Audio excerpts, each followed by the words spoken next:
not on Latino Standard Time. That would be Kyle's time. I got to be careful, man. Lord knows. Wouldn't want to be accused of being a racist or anything like that. Or anti-Semitic or anything like that. Or cheating on my wife or anything like that. Yeah, we're gonna get into that today. I got some issues. I got a lot of issues. Audio is fine. Audio is good. All systems are go. Live from Las Vegas, Nevada. This is me, Rational Male. Welcome. Class is in session. You are correct, E. Jones. I see Soralita to roll my R's today because I don't want to offend anyone's ethnicity or their background. You guys will have to refer to me as a Dane today. All right, here we go. You guys ready for this? Howdy. Are you tired of guys not treating you like the queen you are? Introducing Dating Down. Dating Down is the #1 way to get men to treat you the way you think you deserve. I used to try to date hot guys, but now I date mid guys who pay for everything. Since Dating Down, my ugly boyfriend sends me long texts every morning. My old boyfriend left me. My new boyfriend lets me walk all over him. Literally. Babe, your spine is hurting my foot. Sorry, dear. Maybe we could go to the doctor and... Studies show that women who date down are much happier. That's because mid-men will do anything to keep the relationship intact. Now you might be saying to yourself, L'Aquarius, I can't post a photo with a mid-boyfriend. Easy, simply crop him out of every photo you post. It not only hides him, it adds an air of mystery to your profile. Who's she with? But what if you need to go out in public? We've got you covered. For an additional fee, you can hire one of our fake hot boyfriends. Now you can be seen anywhere. So what are you waiting for? Pick up that phone and call that safe bet today. Say to me, they're like, Becky, you're picking the wrong guys. You keep choosing the wrong guys. And I sit down and I think, how do I keep doing this? Like, why? Here's the thing. You're not picking the wrong guys. I'm not a complete crazy person. If these people showed me how they are from the beginning, I wouldn't date them. The thing is, and this can go for men or women. I know girls who've done this to guys. These people put on a personality to be what you want them to be. And then time passes and it comes out that's not who they are at all. They're actually the complete opposite. And they just spent the past 6 months to a year faking their whole personality.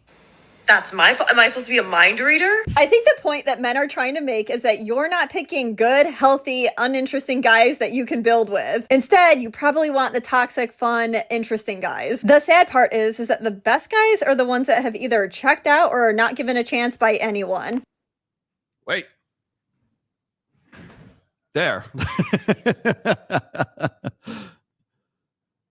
To appease women first, and to never do anything that would upset or offend a woman. This is what Michael Foster talks about with the white knight phenomenon, right? You have guys who take up this romantic fantasy of being the ultimate defender and protector of women. And so anytime they see a woman in distress, they want to swoop in and save the woman by slaying the dragon that's distressing her. Even if the dragon that's upsetting her is a truth that she doesn't want to hear. And then you end up with a community where there's no one left with the spine to stand up and tell the truth because the truth tellers were run out of town by all the nice guys in shining armor. So what can we do about it? Ultimately, we need more people like Jesus who did not care at all what people thought of him. We need men who are so dedicated to telling the truth and eliminating deceit that they're willing to stand up to anyone, even if it gets them in trouble.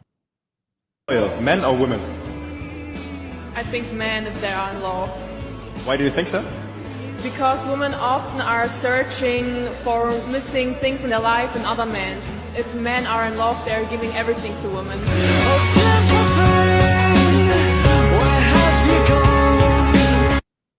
Mad at women for being gold diggers, and I'm just like, that's the stupidest thing in the world. Well, that's like what we were designed for. Like, these people, they always contradict themselves with their logic. Like, they want women to be a stay-at-home mom or whatever. But in order to do that, you got to have somebody who at least can bring in enough money to make that possible. You know, like, I feel like women don't really care about, like, I don't really care about looks so much. You're just looking more for somebody who's competent. You feel like, okay, you're somebody I can actually trust. Like, you've got you've got it together. You can lead the family. And then somebody who has the ability to work or will work. It's not really so much the money, it's the ability, will you go out and work? So I think throwing women under the bus for that is kind of stupid, because it's ultimately like biology forcing them to choose somebody based on, we think this person can allow me to stay at home and raise kids. What does silent husband mean in a marriage? The silent husband is a man who is living a life of quiet desperation. He's become so used to his expectations not being met, to not receiving appreciation in the relationship, that he has made this passive agreement with himself, with his partner. He's not even expecting to feel connected, to feel fulfilled, or even happy in the relationship. He's decided that he's just going to do his duty and get through each day. That leaves a man in a position where he is not going to be able to be who he could be. Not only is that devastating for his children and his wife, it's devastating for him on an individual level. He's going to live a life of regret, looking back knowing that he did not do the things he could have done because he allowed himself to lose his inner power, to lose his mojo because of how he was being treated in the relationship. And if you're in this situation and you want to learn how to fix it, to a friend who just came out of that downward spiral of falling for the one over and over and over and getting crushed by it. And he said that one of the things that pulled him out of that was just realizing that I want to stay before I let this guy continue a little more. I kind of like this dude. I wanted to hate this dude, but actually he talks some sense. He could become enough of a man without a woman's help. He had thought for a long time that it was just impossible for him to be enough of a real man because he was just, too broken or just not capable enough or didn't have the resources or examples around him that he needed to become a worthy man. But he said this really cool phrase that I have to share. Once you get rid of all that self-loathing nonsense, you can start to enjoy the process of becoming a formidable man. Once he realized that he could become something, he found that he slowly started to need that female fantasy less and less. And it all changed because he found ways to get his needs met. It all changed because he started caring less. Without a woman's help. Younger than me, she's not skinnier than me, and she's not prettier than me. Then why couldn't it just be me? Because she's softer than you. She's quieter than you. She doesn't yell at me. She doesn't call me an idiot or tell me to shut up all the time. She listens to me. She's nice to me. She doesn't make me feel like the only thing stopping her from being happy is me. I'm watching the soul leave the body of that woman right now. Keep in mind that what's probably going to happen is, and one of the reasons why the DHS is ready to fund these NGOs is because they think that people like me and people like Aaron, people like Sandman, people like MTR are radicalizing incels. And if you want to know why I had such a problem with Will Costello's incel research and Alex from Date Sykes, promoting all this. And by the way, the connection between Will Costello and Not So Erudite, who was running interference for him when all this shit went down, and Not So Erudite, remember, she's also a political operative from Progressive Victory. Try dancing around that one, baby. So there's that connection. Am I saying it's all some grand conspiracy? No, not at all. If anything, I'd probably say it's probably more coincidental than anything else. But the connections are there, whether it's intent or it was intent or it wasn't. And the fact of the matter is that studies like that are a big cash cow for these guys.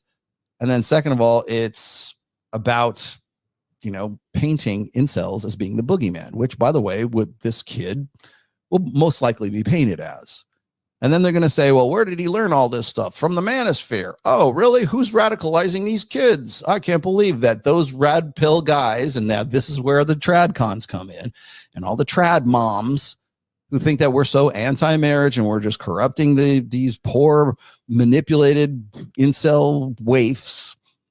that we're radicalizing them to go and pull shit like this, which of course he did. Guys, you know, dodge just to go. Loser equals cowardly guy who dodges just to go in spite of being on X all day, usually named Rolo. Response: first mistake is thinking I'm on X all day. Second is thinking I'm dodging anything. Third mistake is thinking I take any of this seriously. Oh. Different account. Quick, scroll to the account. He's probably deleting everything right now. Seattle Sport. I'm sure. That, okay, first, okay. Do you mean to reply this with your alt? 2 days ago, him Actively saying deleted. Jake Shields tweeted out, "I would knock that clown out" in response to an Andrew Tate tweet, and then Rolo responds, "He could have easily beaten his slave ass. Negroes can't fight." No. Oh! Uh-oh. There is no way. How many times did he say Negro? I don't know. Just the opposite, Negro. You are alone here. Notice it, own it, live it. Wait, hold on. And people get mad at me because I'm not MAGA. They need a plantation to pick some cotton. Oh, no. Oh, my God. Wait. What? Oh! It's a Kino moment. Am I watching the fall of Rolo? Keep in mind, he exists in the red pill space, so a lot of his fans ought to be black or a larger percentage than normal. Nah, wait. Is this your form of entertainment? I have news for you, brother. Nah, I have many forms of entertainment. Watching Negroes, the zoo, is just one of many. Ooh, uh-oh. More projection. You're clearly just here for attention. Go get it elsewhere. I'm having so much fun messing with a pussy who has no game or comeback at Stephen A. Smith. This is your fellow slave. Yeah, that sounds like an angry person who got hurt in life and can't handle being around other people. Not angry, just entertained by monkeys. He's simping! Oh, he's fucking simping! Wait, does his wife know that he comments on Twitter accounts of women? Do you think he sends any DMs to them?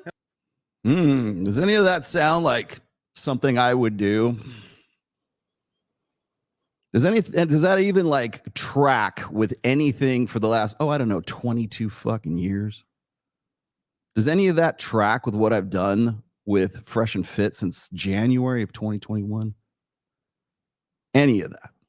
You see, here's the thing is people kept asking me like, Rolo, when are you going to respond to this? When are you going to respond to this? And I'm like, my show is 1 p.m. Pacific, 4 p.m. Eastern every Sunday.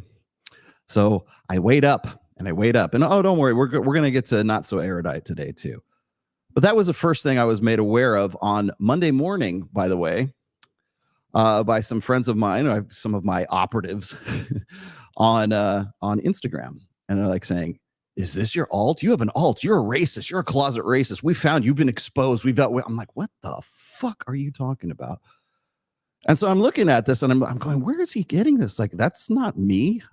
I don't have an, I shouldn't say that. I have one alt on Twitter. You got me.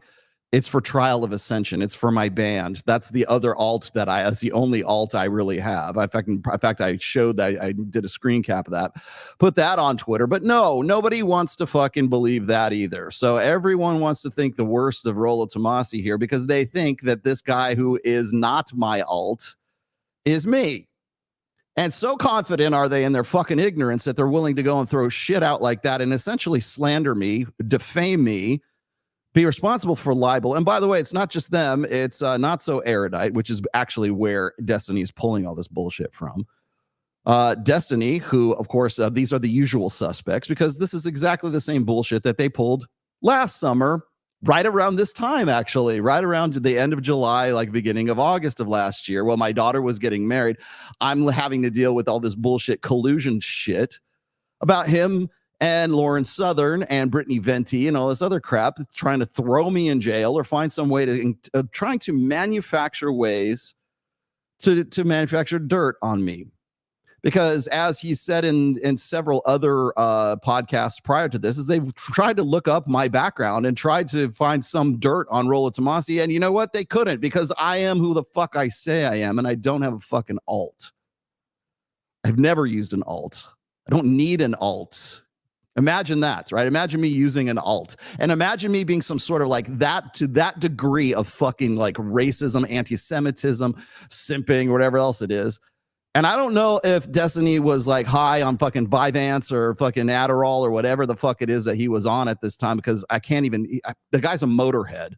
I mean, literally a motor. Like, if you live in, I hate to say this because I really love Reno, but if you live in like the North Valleys of Reno long enough, you'll understand that there's definitely a meth problem. And anytime you've ever heard somebody like that's like high on meth, like trying to order something or pay for something in like a 7-Eleven somewhere, that's what they sound like. They're motorheads. They're tweakers. Destiny is a fucking tweaker. If you haven't figured that out right now, I don't know what to tell you. I mean, the guy's been around for what, 2.5, 3 years now. I mean, at least in a public capacity, anyways. And if you listen to the guy talk, it is just it's a machine gun of words. And you know who that's characteristic of? Guys who are fucking tweakers, man. Guys who are fucking on meth. So that's evident. That's exhibit A, Your Honor. So I'm going to throw that one out. That's what I'm being accused of. I'm being accused of being like a closet racist. I'm being accused of having an alt, which is not my alt. And I'm going to show you, I'm going to prove to you that this is not my alt. So everybody who's been coming at me saying, oh, you got an alt, you got an alt. And by the way, the fat kid in Brazil is now saying, and I'm confident in saying the fat kid in Brazil is also piping in. And I'll tell you this right now, for a guy who's so concerned about like speaking mistruths and throwing out C&D orders and throwing out like, threatening defamation cases and shit like that, I would think you would know not to make to check out the background and to check out the veracity of shit before you start mouthing off. Because I'm about to destroy you, and I'm about to destroy Erudite, and I'm about to destroy Destiny here in just a second as well. And I'm also going to destroy Tree of Logic here, because I know she's also part of the usual suspects that want to throw shit at me. So before we get on to that, I just want to point out that, first of all, the guy who is, Seattle Sports Junkie is the name of who they think my alt is. I've already talked to the guy. I've already had conversations with the dude and saying he's like, he can't believe that all these idiots, because I mean, I can tell he's not a fan of Destiny or any of the rest of these guys, but he's basically he's been trying for the last week to say, no, I'm not Rolo. And I keep saying, no, I'm not Seattle Sports Junkie either. But apparently everybody just glommed onto that and latched onto that. And now suddenly everybody wants to believe the worst of me. Now, normally I probably wouldn't even bother like putting any kind of effort into trying to debunk all this bullshit. But what put me up to this was trying to have a conversation with Big Mo, who is one of my literally one of my biggest fans, one of my biggest friends. I love Big Mo like a brother. And yes, that Big Mo, the sound guy from Fresh and Fit. And so I have this, of course he texts me after all this. He says, I don't believe this bullshit for a second. I go, yeah, I know. And so I'm trying to have this conversation. And it's hard for me to have a conversation where I'm trying to sort of clear my name with one of my best friends who happens to be black as well. Fresh, black as I am white. Okay. Myron, God knows who else. And I will tell you this right now. I hate to be that white guy who has to like sort of say, I have black friends, right? Of course, everybody wants to, dismiss you for that. But let me tell you something. After growing up in inner city Los Angeles during the 80s and during the 90s and everything, trust me, I'm the last person that you could possibly accuse of anything like that. And so when I see this, not only is this a personal like dig at me, now it's like, not only is it patently 100% false, I'm about to prove to you how false it is here. In fact, let's just get down to business here. I've already got these loaded up, so let me throw this out there. So I want to tell you. So I was made aware of this video, and Destiny was. At this point, I had no idea that Not So Erudite was actually a part of this. Now, Not So Erudite is coming at me saying that this was my alt. I'm going to show you where she's getting this from right here. This was a Twitter exchange I had with Gia McCool, who is actually a personal friend of mine as well. So. She was saying, let's see, I think I was responding to this. And they see with the hot woman as a prize, blah, blah, blah. Okay, so Seattle Sports Junkie actually chimed in before I replied. So he said, I would 100% believe this. His life experience did consistently show how hot women leaving the successful guy for the loser quite often. Then I chimed in, successful guy equals guy who doesn't fuck, got a woman via money and stability, loser, yeah, exciting guy. And now this is just me having this casual conversation between myself and Gia McCool. Now, here's the level of OCD, obsessive compulsive autistic interest in my life, this is what Erudite has to go and finally find some way to turn into me having an alt. So what did I do? I'm going to tell you, it's easier if I just post this here. Okay. So this is, it's easier to just read this out to you. So where does it go? How this came about. SSJ, Seattle Sports Junkie, username, Seattle Sports Junkie. The racist guy was in the same thread as Rolo, both replying to Gia McCool. This is provable and still on X right now. You can go get this. You can still go look this up. It's part of Gia McCool's thread. Then the username XXX replied to Rolo. Now I'm going to explain to you what this guy XXX said, because I blocked XXX. Okay. What he did, the XXX was this guy who was spamming my Twitter with saying something to the effect like I was dodging a debate with some guy named JSTLK. I have no earthly idea who the fuck JSTLK is.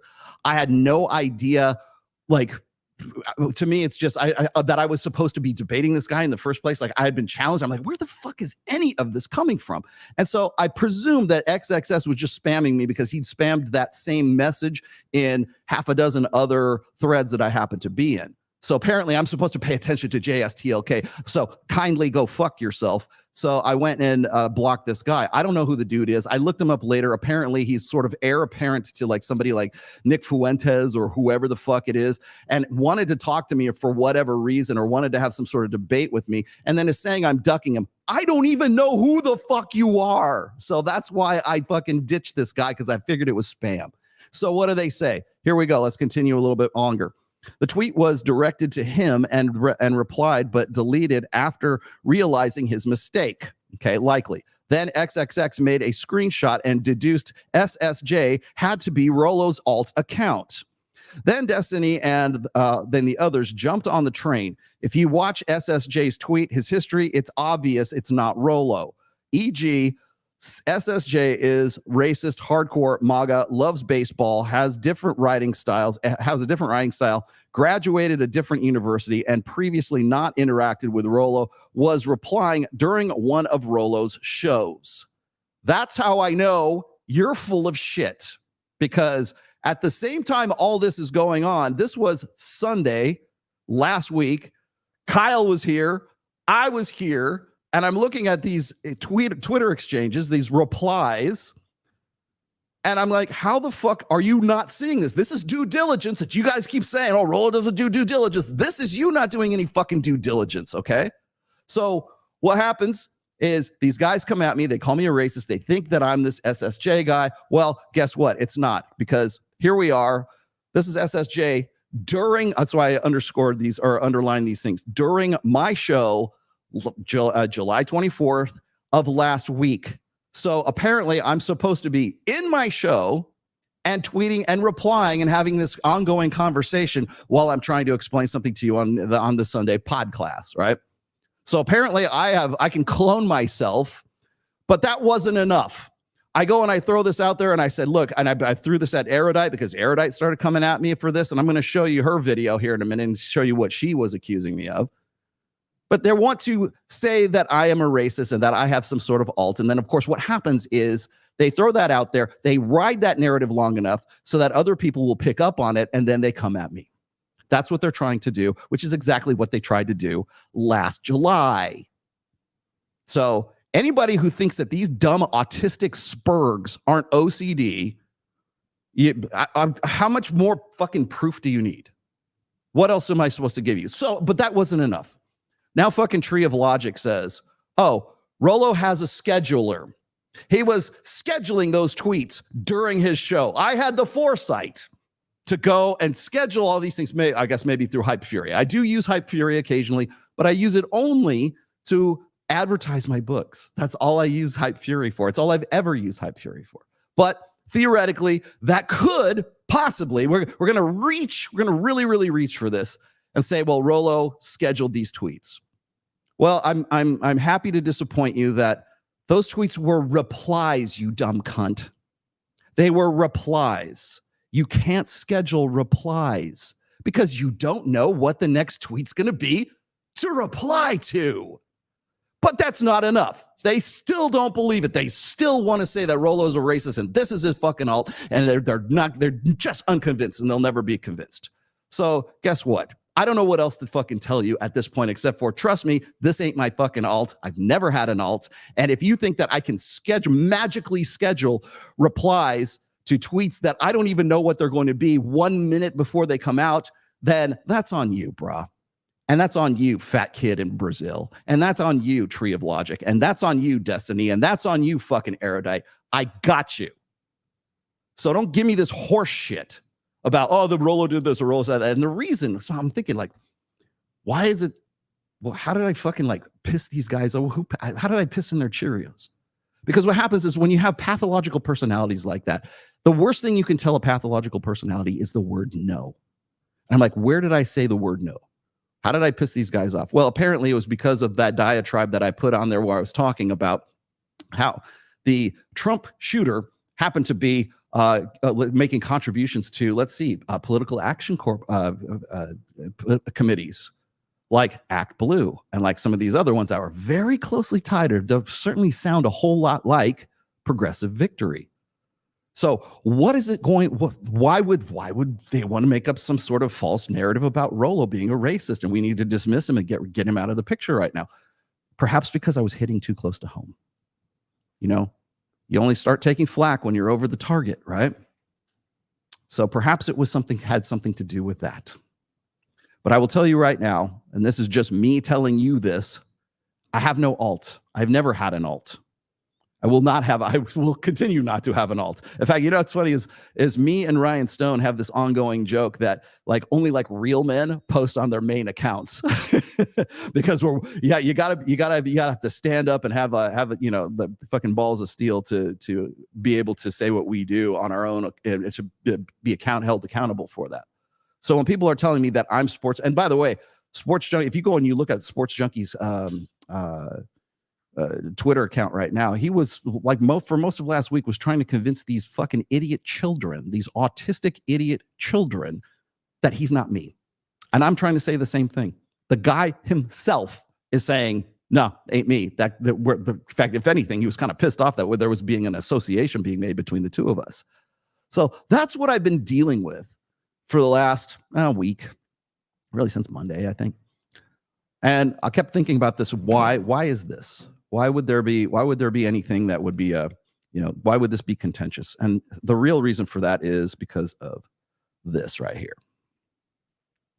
Jasmine Jafar, Farah, Pixie, Not So Erudite, their influence was bought by a political action committee that goes by the name, okay, this woman is autistic. She is high-functioning autistic. Progressive. She even admits as much as being a high-functioning autistic on Adderall, on Vyvanse, on fucking Ritalin. She would like nothing better than to marry Destiny at some point, but that's maybe beside the point. Victory. Here's his alt account just saying the N-word. You are complicit in what happened yesterday, to some degree. He just keeps outing. So notice how she tries to interject in between me calling them out and then trying to paint me as being some sort of closet racist that they didn't know about. Oh, that's a good one. So you can see here as well, like where it says, in fact, she got this before I deleted this guy. Why are you dodging JSTLK? That whole thing right there was this dude, well, ZZZ, XXX. It was a series of these sort of phantom or these egg accounts that was made just to get around a ban. I don't even know who I banned, but that's what happens to me is like guys will go and create new accounts just so they can say shit like, why are you dodging JSTLK? I had no idea I still have no idea who the fuck JSTLK is. Why are you dodging? Why are you dodging? Rolo, friend of the stream, Rolo Tomasi, better known as the Rational Male. He wrote a number of books, We get along so well. The best of friends, truly. The greatest of friends. Yeah, well, what's funny is I was showing this video to Mike Sartain. Now, Mike is always going to be diplomatic. I understand that. And I get it. I'm almost expect it from Mike whenever something like this comes down. He goes, don't you think this could have been a honest mistake. No, there's no possible way this is an honest mistake. And she knew this. So one more thing I need to inform everyone else of is that Mike said, hey, why don't we go on Alex from Playing with Fire's podcast, and we'll get her and Jasmine Jafar and then me and you, and we'll have this out on Alex's show. Now, if you know anything about me and my history with Alex from Playing with Fire, you know that I don't really like this guy, okay? I never have, never will. I think the guy is also probably functionally autistic as well. But be that as it may, I was like, you know what? I was willing to set that aside. I was willing to say, you know what? This is more important to me. I'll definitely do this. I told Mike, I said, let's do it. I'll go on there and because I knew I would bury her. I would bury her in half a second. And so what happens is I wait about maybe about a day. And I think the next morning I said, hey, Mike, do we got a deal? We're going to do this, right? And I knew what I was getting myself into, because I knew that if I did that, if I'd be opening a can of worms, because right after that, I'm sure like Alex would want to take a shot at me too. So I was like kind of like mentally preparing for it. And then he said, no, she said that, let's see, where did I put it? I don't want to sell her out. I promised Mike I wouldn't put screenshots up here. So you're going to have to take my word for it. Essentially, Erudite turned it down. She didn't want to do a debate. She didn't want to confront her good friend, Rolo Tomasi, right? She didn't want to do that. Why? Because she knew she's wrong. And she knew I would bury her ass. So she dodges, she ducks out. You know, talk about did JSTLK's ass kid telling me she basically ducks out. So from that point, I'm like, well, I don't know what else to fucking tell you. I was trying to explain to Mike. I said, Mike, it wasn't some honest mistake. This is malicious slander, malicious defamation. Why? Because I got too close to the fucking truth. That's why. And so that's why they have to find some way to minimize me, some way to dismiss me, some way to say, oh, Rolo, there's that Rolo again. He's so gossipy, blah, blah, blah, blah, blah.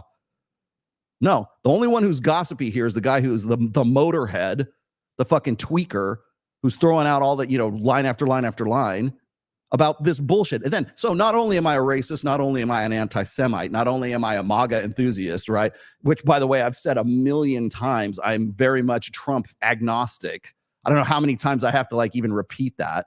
But if you know anything about my show, you know what I'm about. I don't even get into politics all that much. I mean, I talk about them if they actually cross over into red pill intersectional dynamics, no problem. But to have to defend myself against this, and then also, by the way, to have to defend myself against fucking a child like fucking Destiny on the day after my fucking anniversary, after I'm posting pictures of myself, and for the first time, by the way, myself and my wife on Instagram. You're going to accuse me of of philandering, right? Accuse me of fucking being unfaithful to my wife. Fuck you. You come to, I told Mike, I said, dude, I will not be held responsible. If I have to see this kid live in person, I said, never put me in the same room as this guy. Never. Just not saying that's not a threat. I'm just saying, just never put me in the room with this guy. So I told him that. And then I said, well, what are we going to do? We're going to get not so erudite. She said, no, she wants to focus on politics for the next 2 weeks.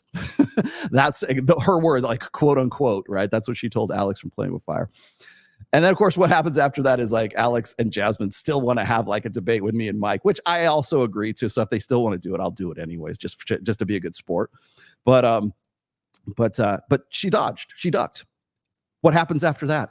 Literally the same fucking day, she throws out another tweet saying, well, Rolo wanted to have a debate, apparently. No one knows this because this has just been a private conversation between me and Mike. I didn't post this on Instagram. I still haven't posted on Instagram or Twitter for that matter.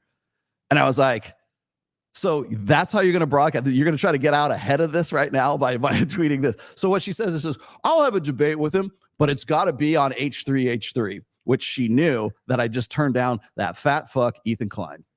That's probably a week or 2 weeks before, right? And I've got into the reason why on this very show, but apparently now she wants to have a debate with me, but it's only going to be a debate. She can only talk to me if she's on really super friendly territory like Ethan Klein's show. So I just told her to kindly go fuck off. And I'll still tell you, kindly go fuck yourself. How dare you? How dare you fucking impugn my fucking reputation? How dare you? Fuck you and your autistic shit. This is the kind of stuff. I'm trying, look at this studio. Look at what we've been doing. Look at everything that I've been doing for the last year and a half with Access Vegas, with the books I've been writing, with the fucking programs I've been doing, with MOA, with going on Tim Pool, with doing like, look at the amount of fucking projects that I do. Look, like you want to talk about like when people start talking shit about like, well, you know, Rolo this or Rolo that. It's like, well, you won't outwork me, man. I've been doing a lot of, and so in the midst of all of these projects, in the midst of putting all this shit together, in the midst of building this with by the way, with Kyle and everybody else, right? I gotta suffer through your, you know, autistic Asperger's syndrome bullshit. So kindly go fuck yourselves. Got it?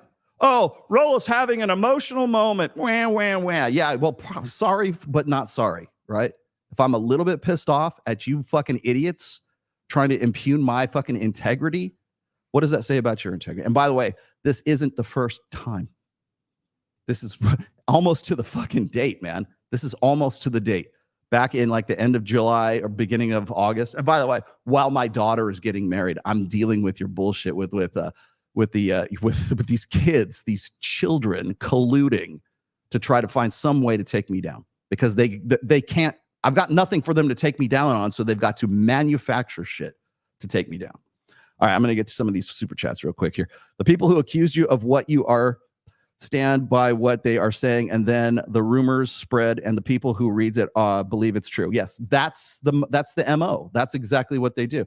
And by the way, they're not even novel about this. This isn't some sort of like, you know, grand fiendish scheme. They're just pulling the same shit that anybody else would pull. Like, for instance, like if you see a story, like a news story, and they go, oh, that was false. And the news agency, whether Reuters or Associated Press, whatever, they run a retraction of that. The original story might get out to like 6 million people. The retraction, maybe 10,000 people see it.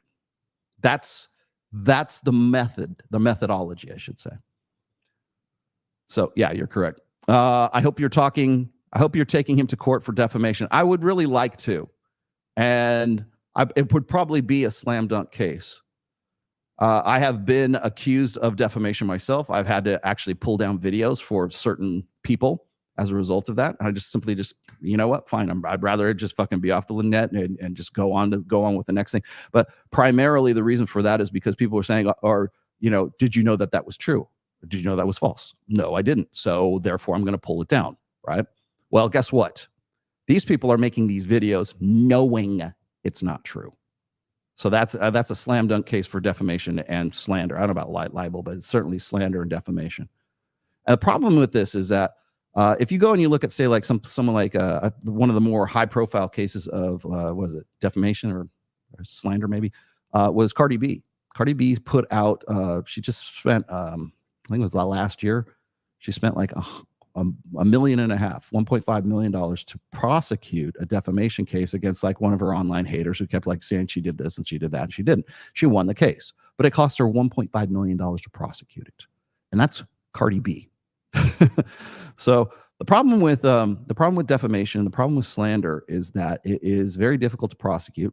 Everybody knows that. It's easy to make threats about it. It's easy to get C&Ds, right? But it's very difficult and very expensive to prosecute. And then even when you do, you don't make that much money. So for instance, like Cardi B only did that defamation case because she just wanted to make an example of this person this woman, I guess. And I think she got some money out of the blog that this woman was working for. And I think it was something like $4 million. If there's money to be had, an attorney will take the case. But for the most part, for just a layman, for the average people like that, it's hardly ever worth trying to prosecute a defamation case, because usually the people who are trying to defame your character don't have the money for the attorney to go after in the first place. So for instance, I was told way back in the day in 2019, why didn't you sue Anthony Johnson for defamation? And I really there was a time like I had attorneys that were ready to do it too, because I come from a wine and spirits background, and they are very litigious. If you know anything about like wine and spirits and distribution companies and trademark infringements and copyright infringements and stuff like that. I mean, half of my job in that capacity was enforcing trademark laws. they were ready to do it, but the thing is they said, we can do this, but it will cost you more to prosecute or to litigate the case than it would for what we would make out of the case. So they were like, you'll win, but in the end, you'll just have this nice, verdict that you can frame and put on your wall, and then you'll be $50,000 in a hole to litigate it in the first place. So that's why people don't do those things. Or it's not, the only times defamation is really worth doing is if you're like a really famous public speaker and the person trying to defame you has a lot of money for the attorneys to go after. That's just the business of it. Yeah, the fat kid in Brazil is also spreading this. Yeah, I just was made aware of that this morning. And by the way, I would be very, very careful, fat kid, because you are essentially doing exactly what you accused me of about 2 years ago. You don't know what you're talking about, and I can prove that it's false. I just did prove that it's false. Everyone knows it's not you. You hate Nick for it. Yeah, I do. I try. They know it's not me. Let's see. Genuine desire has no color. Yeah, thank you. Yeah, I did say that, didn't I? You know when I said that? It was when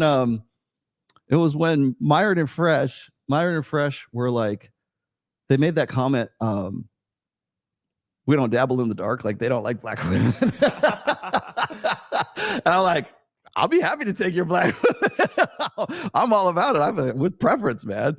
Like, I'll dabble in the dark. You guys take the white girls, I'll take the black girls. Yeah, because whenever I'm on the show, like, black girls love me, right? And I love them back. And I love black people, I love Puerto Rican people, I love Latino people, I love everybody, man. I'm an equal opportunity sexist.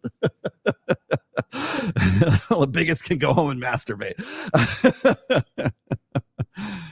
Yeah. Let's see. Do you think men care too much about dating and women instead of focusing on their goals? Yes, I do, actually, and ambitions. I heard men being too available is unattractive to women. I'm going to save that, Caesar Price. I will come back to that because that sort of dovetails into actually today's real topic that I was going to get to. I can't understand why any dude would follow people like Destiny. Looks more like a cope mechanism. Destiny actually, yeah, it is a cope. But honestly, I'm kind of, I don't necessarily believe that so many people actually find Destiny all that interesting, especially now. And I think Destiny was looking for he was very desperate for a win because he just got like fucking eviscerated by Pierce Morgan with what Dave Rubin and the rest of those guys on looking. It was a panel show, and just like Pierce Morgan was just brutal with him and just like ran him to ground.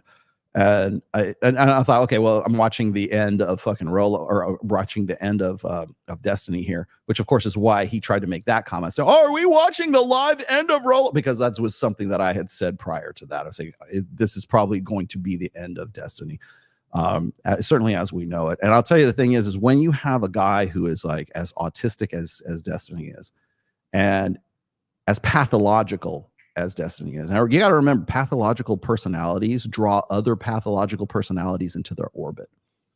And what happens is the most dominant personality in that pathological sort of, mishmash right there starts to become the dominant personality. And what happens, if you know anything about pathological liars, for example, pathological liars create their own little world in which they live. So as I was saying before, the worst thing that you can tell a pathological personality is the word no. To in some way say, fuck you, what you're saying is false. Because everyone around them, all the other pathological personalities that they draw into their orbit, tell them yes, yes, yes, yes, yes, all the time. And in fact, I love this quote. It's in one of his more lucid moments. Kanye West said, when you the moment you stop, or the moment you become famous, that's when you stop growing. Because people will want to tell you yes, because their livelihoods depend on you being happy. They depend on you being told, like, yeah, yes, men. They just having that always answered in the affirmative. So you never get any positive criticism. You never get any constructive criticism. You never get any positive, negative, or any negative feedback in a positive way, right? A constructive way. And that's when you cease to grow. And I was going to say that like characters like Destiny, characters like Erudite, they are clearly autistic. How do I know that? Well, let's look at some stats here. I've put this stat up before.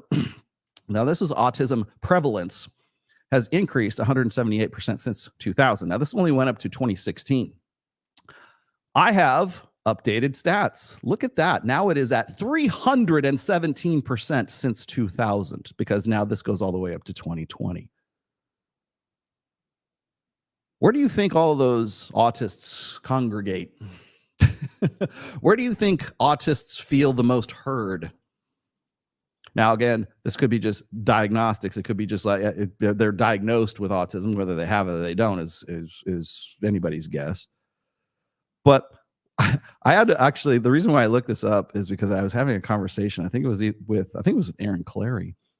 And I said, hey, look, he was like, you kind of have to hate your audience a little bit. Like that's right. That's a Ryan Stone, saying. And I'm like, he was like, yeah, you kind of do. And I go, well, it's easier when they're autistic. And nobody wanted to believe it. I really have. I mean, it sounds cruel, but you have to look at the stats here. When I see shit like this, I'm like, well, now how does that affect? I mean, that's a 317% increase in the last 20 years. How has that affected society? How has that affected where we're at right now? Because I'll show you that when I look and I see stats like this from Diana S. Fleischman, who, by the way, I still love very much, even though her husband hates me. Sexlessness surprisingly negatively genetically correlated with major depressive disorder and anxiety. Unsurprisingly, sexlessness genetically correlated with autistic spectrum disorder. Sexless men more likely to be physically weaker and wear glasses and from an early age, but not to have lower testosterone. Take that however you would like, but I will tell you this right now: Destiny looks like something that came out of looks like Gollum. It's like a blind cave fish.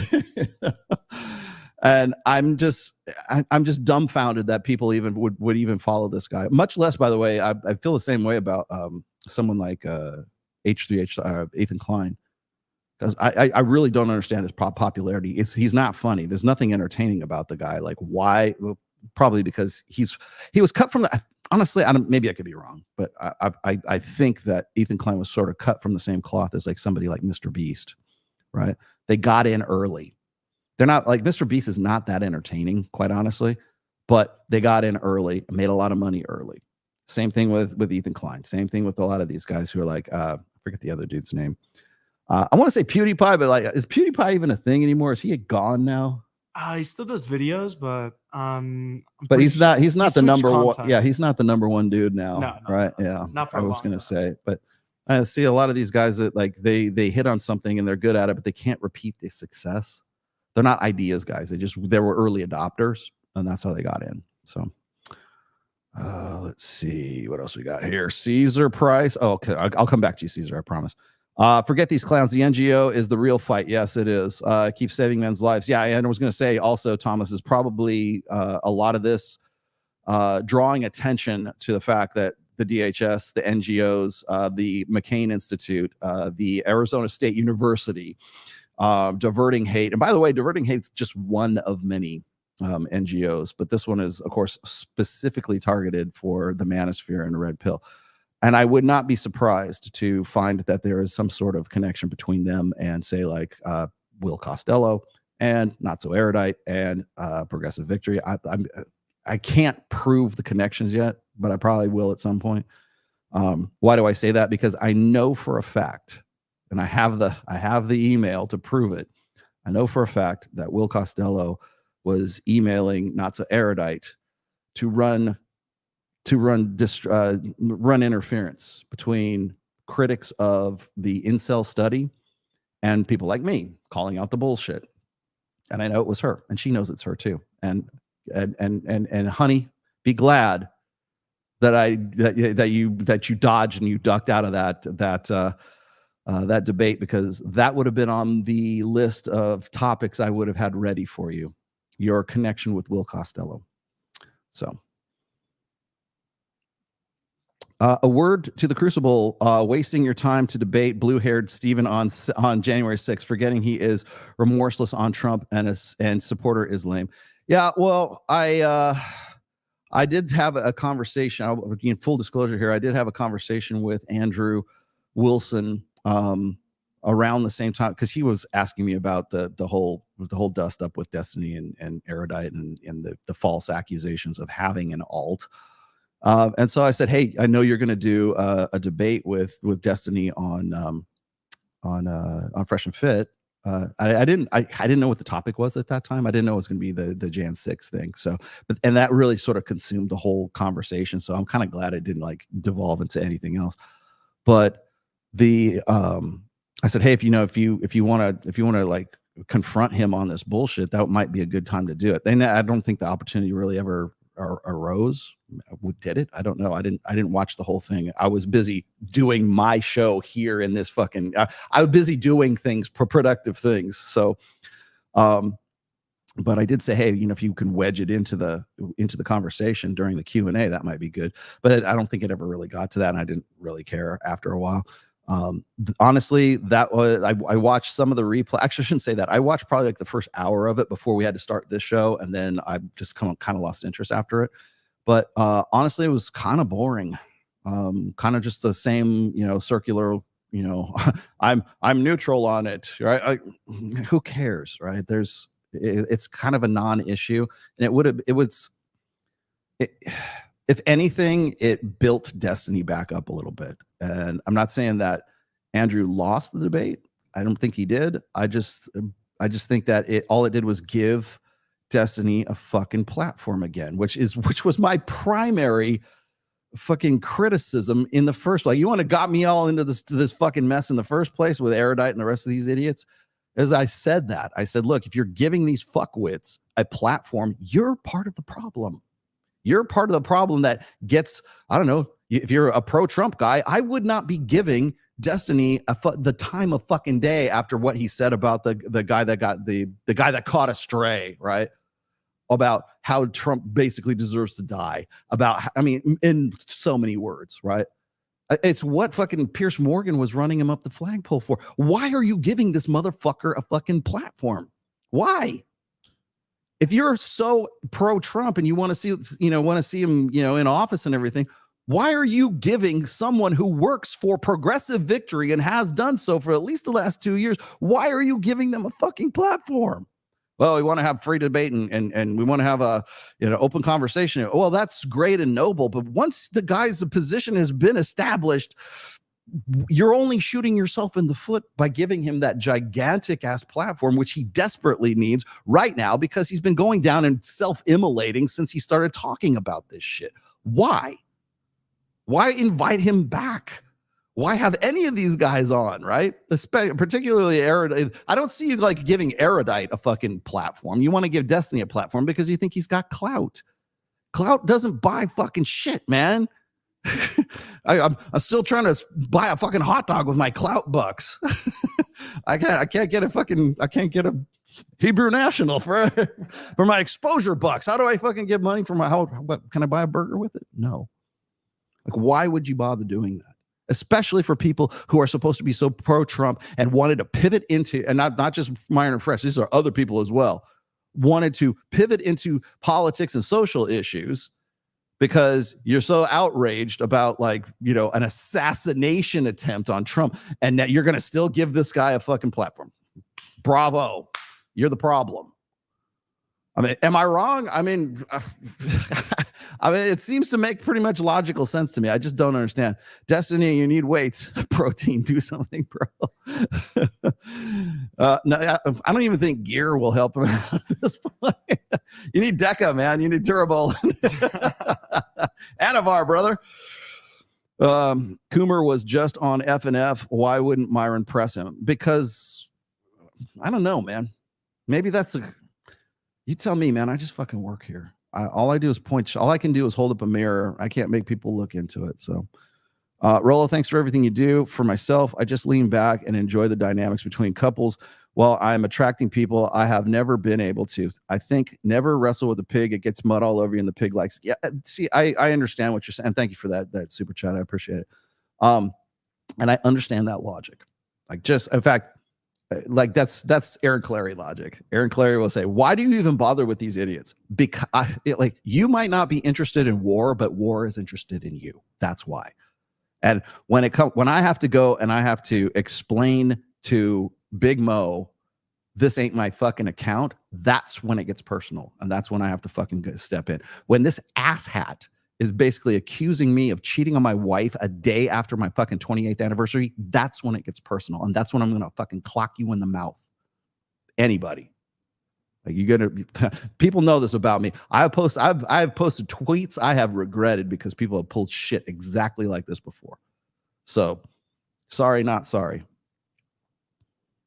Do you think, okay, let me get back to Caesar here. This is too good.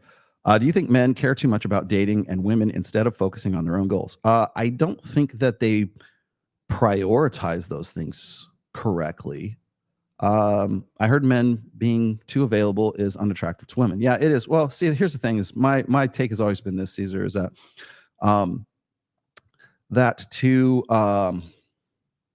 like, people will tell you this. They'll say, and I hate to harp on Rich Cooper, because I do like Rich, but like Rich is always, he's sort of famous for saying, chase excellence, don't chase women. I say chase both. Like, why couldn't you do both at the same time, right? I don't see why you couldn't do. What am I seeing here? Oh, sorry, Sam. Actually, let me call you back up here, Sam. I don't see why you couldn't do both at the same time, right? It's my take, anyways, that when you're talking about money, muscles, and game, if you excel in one, you'll tend to gross out in that one. Like, you have play to your strengths. Why wouldn't you, right? Well, the problem is if all you ever do is focus on making money, or all you ever do is focus on building muscle, or all you ever do is focus on game, and those are the only things you do, you're going to be deficient in those other two. You will not have that well-rounded kind of, approach, let's just say, to a building frame, because money, muscles, and game, health, wealth, and relationships, those things collectively contribute to frame. So what's your overall frame, right? Have you built a world into which a woman wants to be a part of? So I think it's wrong to think of it in terms of like chasing. You're chasing after women. It draws up images, at least in my mind, of like some poor little kid on, in third grade chasing after a girl with the pigtails, and I'm gonna get the girls. Right? And I think that's probably intentional. I don't think of it in terms of chasing. I think maybe understanding, maybe being open to going. I'm like, please go become a guy who fucks. Okay, go out there and be the dude that actually knows the nature of women, knows the nature of men, and can be successful with women. And not just because you have money, and not just because you're yoked, but because you have game as well. And all three of those things build your frame and build into something that's more positive. That's what makes you an attractive guy. Being an arousing guy is a dude who's got yoked out, right? That if you're inspiring physical arousal, okay, great, that's awesome. Being an attractive guy is also being arousal, but also having money, but having game, having social proof, having a social circle of friends, having pre-selection from other women. There's so many contributing factors to that. So to point out and say one, should you focus on this instead? Because I heard that guys who are kind of unavailable are more attractive. Yeah, but guess what? If you've got a guy who's equally as attractive as the guy who's one guy is outgoing, he's more social, he's got social proof, whatever, he's not chasing per se, but he's still open, and he's not single-minded about something else. The guy who's going to get laid, the guy who's going to develop a healthy relationship, whatever your choices are, right? Is going to be the guy who is the more complete package than the other guy. And if all you're doing is like focusing on one thing to the exception of others, you're not as complete a package as other guys. So there you go. All right. Do we actually need to look at anything else Erudite has said? I don't think so. I'm gonna fucking pull her out. I think I have sufficiently defended myself against this bullshit. So moving right along, I wanted to get actually today's topic. I wanted to actually talk about a few different things. I wanted to talk about the concept of appreciation, and I also wanted to talk about the difference between mating strategies, which, by the way, there's some new developments in that. If you follow me on Substack, and why aren't you? You can find the link that's in the description, or if you would like to actually buy my book, you can do so as well in the description. I always link in the very first link, the very first part of the descriptions there. You can always get to my Substack. You can get to my Men of Action, of course, which is I'm partnered with Men of Action right now. My Minect. If you don't know what Minect is it's a great app that I use to answer quick hit questions. Right, I can't always be answering every single email that I get. Sometimes if I read something and it takes interest, and I happen to have the time to do so, then maybe I'll answer an email. But if you get with me on Minect is not that expensive. I think it costs like maybe $20, and I will guarantee you I'll answer it within within 2 or 3 days. Okay. And you can do different things. You can do a video. You can do just give me a quick hit question on there. If you want to like give me a super chat or something, Minect is a really great way to do that. And then I'll answer it for you. And then if you want to have an ongoing conversation, or if you want to like set up some sort of one-on-one with me, I like one-on-one counseling. That's another way to go about doing it. Or you can just simply email me as well. I still do one-on-one clients. I've got 4 at the moment. And I usually cap it at about 7. So I think I got room for about 3 more. And then, but again, if you want to get in touch with me, Minect is a really great way to do it. And that's the third link in the description down there. Also, my Substack, which is what I was trying to get to. My Substack, I just put out a new post on Substack today. And the one that I just put out is, it's titled, what is it? Mate switching hypothesis is cope. And it is probably, it's one of my longer essays because it required more detail. And see, Jake, it requires more detail, and it required me to sort of like dig into really a post that was by Dr. David Buss. Everybody drink. And I'm going, I'll be sort of going over that here with you guys today, because I really wanted to dig into that because it kind of dovetails into the final topic that I wanted to get today, and that is the difference between mate switching strategy and dual mating strategy. And if you would like to read and have a little bit more comprehensive of a breakdown of all of this, please go subscribe to my Substack. I believe if you do the monthly, it's only like $9.99 a month, $10 a month. And that's like the base thing. I'm considering doing videos on Substack as well. Oh, and then one last thing, since we're at the top of the hour here, I also have to make a couple of announcements. One is the men's group that I'm working on is now called Reignite. And Reignite is for 45 to 65-year-old men. We are affiliated and officially partnered with MOA right now, Men of Action. And as a matter of fact, I think the guys are coming into Vegas for the Las Vegas immersion for this week for MOA.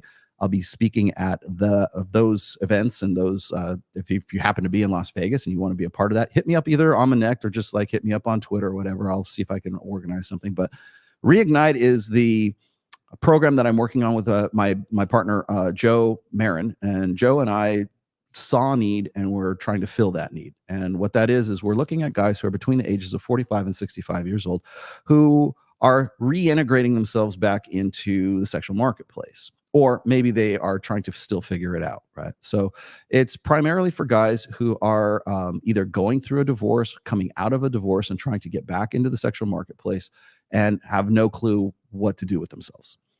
These are the guys that are the prime demographic for self-deletion. And so between like say I feel like I need to explain this as well, is that when I should say the prime age or the average age of first divorce for women is 41, for men it's like 44, somewhere around there. So about 44, 45 years old is when most guys experience getting zeroed out. We wanted to, as I said before, I want to do things. I'm not just a writer. I'm not just a podcaster. Some people seem to think that that's all I'm do is that. But I want to do things, and this group is actively doing hands-on work with guys. So we're planning events. The first event that we have is coming up in the middle of August. It's coinciding with the Babes in Toyland charity event, and it also happens to be swim week here in Las Vegas. So yeah, that was planned very well. We also have the Black Tape Project that's coming up, and we've also got a bikini contest of some sort that I think I'm going to be a judge at. Yeah. You want to come, Kyle? You want to be a judge? I can probably get you on that one. I'll see if I can make it. Producer Kyle, get on there. So I'll have that coming up. I tell you what's funny is like the whole thing with Destiny trying to like impugn my character with my wife and everything. I was just like, do you not think that my wife knows what I do for a living? Like, I've been doing this for a long ass time. Do you honestly think that she does not know what I do for a living? But anyways, so we have that coming up. But the new group is called Reignite. We're officially launching the middle of this month, which will be, I guess, technically the 14th, 15th, and 16th of August. So if that's something you're interested in, hit me up with an email or get me with a DM on Twitter, whatever it is, however you want to contact me, that'd be great. And by the way, all of my, 1 second, I lost my headphones there. Okay, now I'm good. See. I'm not using my good Rode headphones today. I'm using these Audio Technicas today. So anyways, can you be a judge? Would you like to be a judge, Brian? I'll make you a judge. Come on. If you're an MOA, you automatically go to the front of the judge line. So anyways, that's coming up middle of August. We got some other things that are coming up. We got some other irons in the fire. As I said, I'm busy actually doing shit while everybody wants to throw rocks at me. I'm busy doing shit. So I also have another big announcement is I have decided that I'm going to move permanently to Las Vegas. So I now have my house in Reno up for sale, and I am going to be closing on a house here in Las Vegas. So I am actually moving everything wholesale down from Reno down to Las Vegas. I will, of course, be visiting Reno quite a bit, but I'm going to leave that to Donovan Sharp, who has decided that I got to leave Reno to Donovan at this point because now, oh man, he moved into town. I guess I better get out of here. There goes the neighborhood. No, I just happened to be a coincidence. Donovan Sharp has moved to Reno, which I almost feel bad because like all this time I've been wanting to like do something with him in Reno, and now I'm moving to Las Vegas. So shout out to Donovan. I hope he does well, and I hope Reno turns out to be good for you. It was really good for me. So, anyways, we have that coming along, and so yeah. So the 15th will be, I guess, Babes in Toyland will be the official launch of Reignite. So if you are in the 45 to 65-year-old demographic and you've been interested in like maybe getting involved in MOA, this is probably the best way to sort of like ease your way into it. So that's coming up next. Be that as it may, I wanted to talk about a few things. The first one I wanted to get into is appreciation. And why am I talking about this? Because it's going to like be a nice segue into mate switching hypothesis and dual mating. And I know it seems a little odd, but one of the things that I have been noticing recently, particularly with maybe it's in the Christo manosphere, the Christian manosphere. As I said before, I was putting out these videos of this guy, and I can't remember the dude's name now. I'm just blanking on it. But the guy who was the Christian guy talking about, somebody sent me a whole bunch of these videos or links to these videos, and so I subbed to his channel. He's only got like maybe 4,000 subs, but I liked what the guy was saying. But I think one of the main difficulties that he and guys who sort of like are of his sort of religious stripe have with women is there's almost this idea that there should be some implicit like appreciation for what it is that they do. Like, well, I'm a quality guy, and I think this is something that's sort of endemic to say incels, but most men who are sort of in that 80 percentile, like the beta. I don't say beta males, but like the average men, tend to think that they should be appreciated for not being like other guys. And I wrote about this in my first book, and I've never done a dedicated podcast about appreciation, but there's actually a chapter in my first book called Appreciation. And I think it was one of the more contentious ones. It's a very short chapter, but I felt it was necessary to include in the first book because I think too many guys expect to be appreciated for things that they'll end up simply being taken for granted for. So you take care of your family, right? Well, you're supposed to, right? You are faithful to your wife. Well, what do you want? A cookie? You're supposed to be faithful to your wife, right? And I don't think that like when I've done the what is it? The female delusion calculator with guys. Whenever I've done those female delusion calculator episodes on, like, say, Access Vegas, I can pretty much guarantee 1 or 2 women will get to me afterwards and go, you know what? That was a real good exercise, because I didn't know how rare an animal my husband or my boyfriend was until I went and I actually ran his stats through there and to see, like, what kind of, how rare he actually is. And the reason I threw that out, the reason I'm even bringing this up at this point, is because it's going to buy my house. No, Donovan already got his own. Yeah, no, a little bit too late, Alex. I saw that. No, he's not going to buy my house, because he's already in his new house. He's in Damani Ranch too, I think. From what I could see from the surrounding areas, I know where he is. He's I'm like too far north. I'm way too far north for him. But no, one of the reasons I'm bringing up the appreciation thing is because it dovetails into mate switching versus dual mating strategy. And primarily those ideas come from this lack of understanding of what women have when it comes to the guy that they happen to be with. Now, I'm going to read you where is it? There it is. I'm going to read you part of an email I just received this morning, as a matter of fact. I'm not going to say her name because I didn't get permission to say her name, but I'm just going to read what she sent me here. Okay. She says, I know about the concept of hypergamy, and I agree. It's totally true.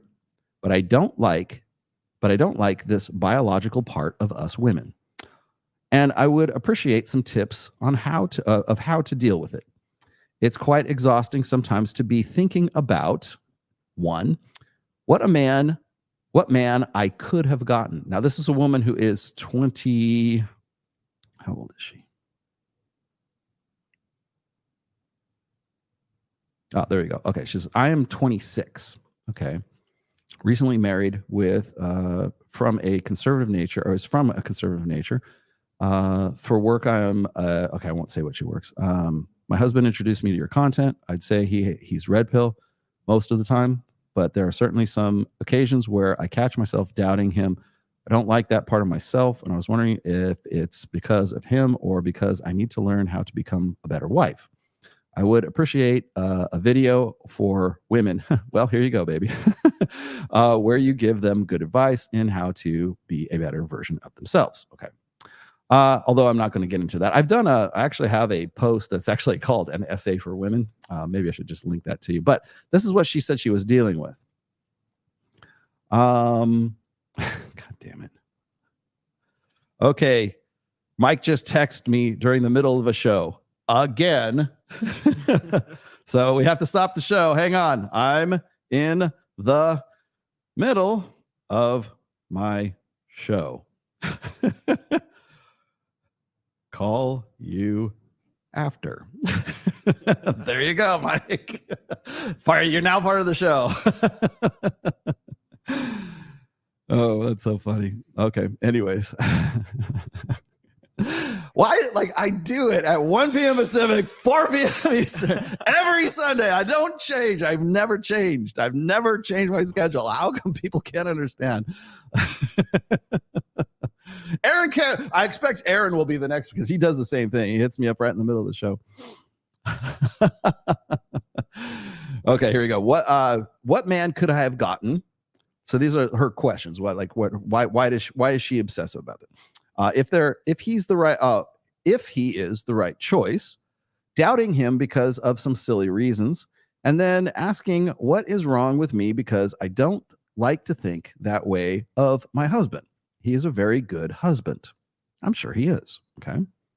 The female mind is quite complicated. Actually, no, it's actually pretty easy to understand. Like, you know, what's funny is, like, I think we have this misconception that men are in some way stupidly simple and women are like these mind-boggling, Chinese Rubik's Cube puzzles that everybody has to figure out. No, we're both pretty easy to understand if you just take the fucking time to learn human nature. It's not that difficult. It's not rocket science, okay? For both of us, for men and for women. But we like to make women these like enigmatic mysteries wrapped in another plots within plots. You're not hard to figure out. And I think women hate it when like you want to know why women hate the red pill so much is because we're pretty accurate in figuring it out. Right? And everything in this book is true, and you shouldn't know any of it. You out of the pool. So anyways, I wanted to get to some of these things. And the reason why I wanted to bring her up is because it serves as a really good example here for when I do the female delusion calculator. Because what happened, in fact, this is going to, if you're watching, dear, you know who you are. I would suggest you go and do the female delusion calculator, and then put in the stats of your husband, or put in the stats of your boyfriend, or whatever else. And then go and say, and you could be as ruthless as you want to be, but you're going to find out that you're probably with a guy who's probably a pretty rare animal by at least American Census Bureau and CDC. That's all the criteria is from those two sources, right? From the Center for Disease Control, right? And the Census Bureau.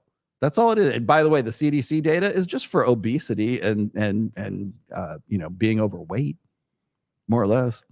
So and the reason why they do that is because women don't want fat guys, more or less. And that's how it works. So what happens is, and I've done this for myself, put myself in, I am a 56-year-old white male. I'm 5'11". Thank you very much. I make X amount of money. I make over $500,000 a year. So we'll put that in there. And what else was in there? Oh, and I'm white. So I put that on there as well. And so you throw that in there and you go, okay, well, if I was single, I would be a pretty rare animal. Well, actually, you can put that in too. They're married or not married. Yeah. So they put that in there. And what happens when women do that with the men that they're with, they suddenly have this new appreciation for like, holy shit, maybe this guy actually isn't so fucking bad after all. Oh, he also by the way, the delusion calculator doesn't take into account religion. It doesn't take into account political stripe. It doesn't take into account whether the guy is like a good dude or a good father, or is generous, is kind, is a kick-ass, martial artist, is like, there's no, like, all these other little particulars that women like this, what Royce always called the 436 bullet point checklist. None of that's on there. It's just like basic information. And even with that, women are at least forced into a position of actually having to, at least in some way, understand, if not appreciate, the guy that they happen to be with.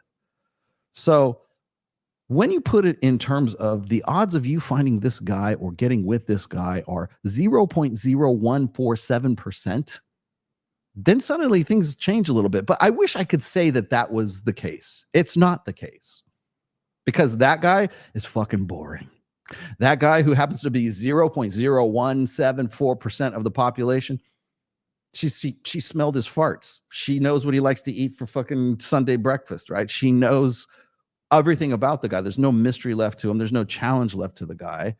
And so all of the things that women should in general be appreciating about that guy, mundane. There's nothing special to him. He's not special. He's just a guy.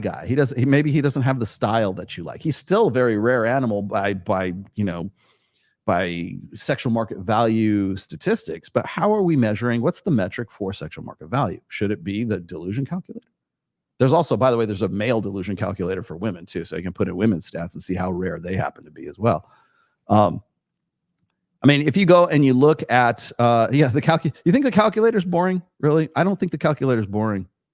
I think a calculator goes and honestly, I hate to say this because I know Aaron Clary was involved in this, but I think the calculator is a disruptor, especially when it comes to the sexual marketplace right now. The calculator is a disruptor. Yeah, you're right. Okay, so J-Pot says women think it is. Yeah, they do think it's boring because it's numbers, it's stats. You know why? Because there's nothing emotional to it. There's no, is he hot? Is he not? Is he, does he have a symmetrical face? Is he jacked? Is he not jacked? Is like, there's no, all you're getting is just raw data. And as I've said before, you can't give people facts. You can't give them raw data without telling them how to feel about that data. And that's why you're correct. That's why it's boring to women. Oh, I can't believe that. It's boring to them up until the point where they actually go and do that calculator, and then maybe they will appreciate, just for a brief moment, maybe this guy really is something that I should be a little bit more appreciative of. But that moment comes and goes, because that doubt, that hypergamous doubt, is always there, because that guy can always lose his status. He can always lose his prestige. He can always lose his money. He can always get fat. He can always, I don't know, be deformed in a horrible car accident or something like that. There's always that. There's always my life that could have been. And that's exactly what she was getting into in her email here is did I pick the right dude? Is he the best I can do? And that, of course, that's the meme, right? It's like this naked chick that's sitting on the side of the bed, and like she's literally sleeping with Superman. And what's the caption? Is he really the best I can do? And we laugh at it because it's true. You will never fucking please a woman. You will never get real, true appreciation from a woman, and that's why I wrote that chapter in the first book, which, by the way, came from an essay, which, by the way, came from a lot of discussions on the SOSWAP forums. So it's been in development for quite some time. So when I see concepts like mate switching hypothesis, I have to ask certain questions. The first question I say is, how are you measuring and how are you gauging sexual market value? How do you think women, because in this case it's all about women, even though they would like you to think it's also about guys, it's not. It's all about women. How is Dr. David Buss's team estimating, measuring, what's the metrics of sexual market value?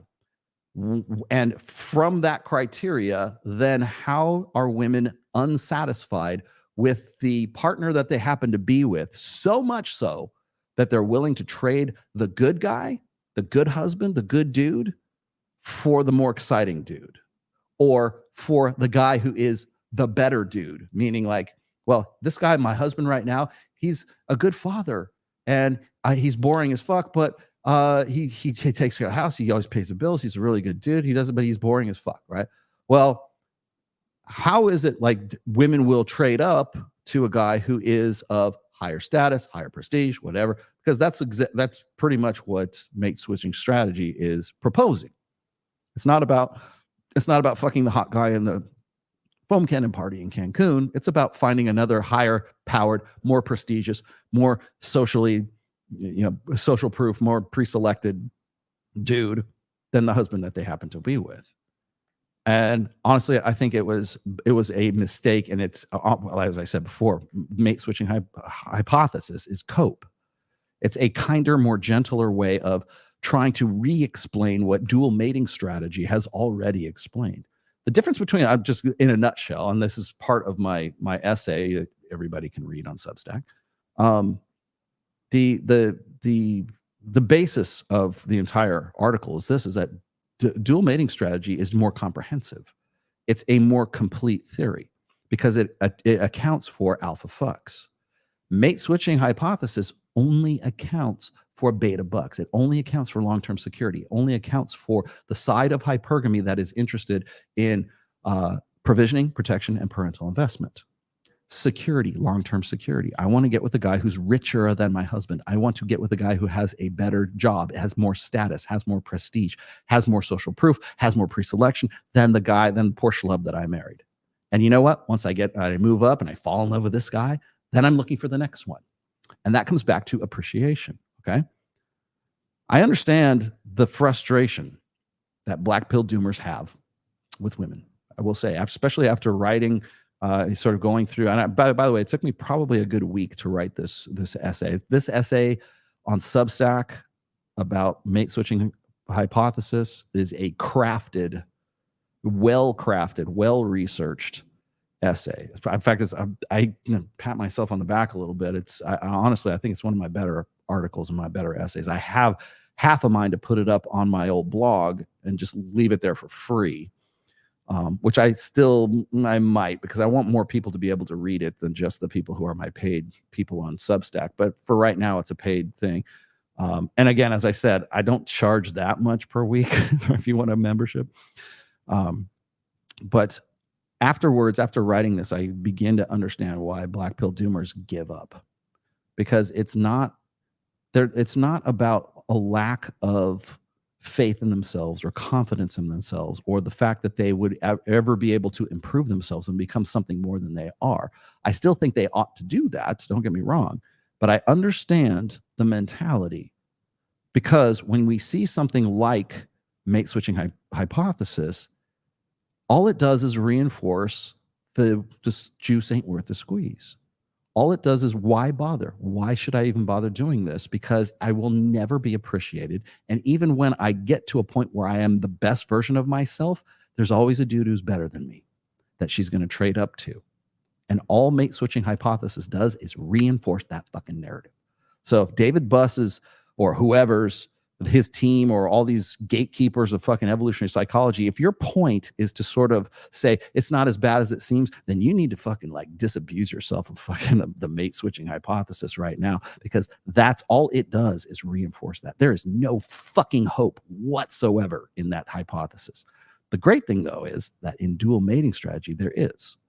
So dual mating strategy also posits that it's not just about the beta buck side of hypergamy. It's also the alpha fuck side of hypergamy.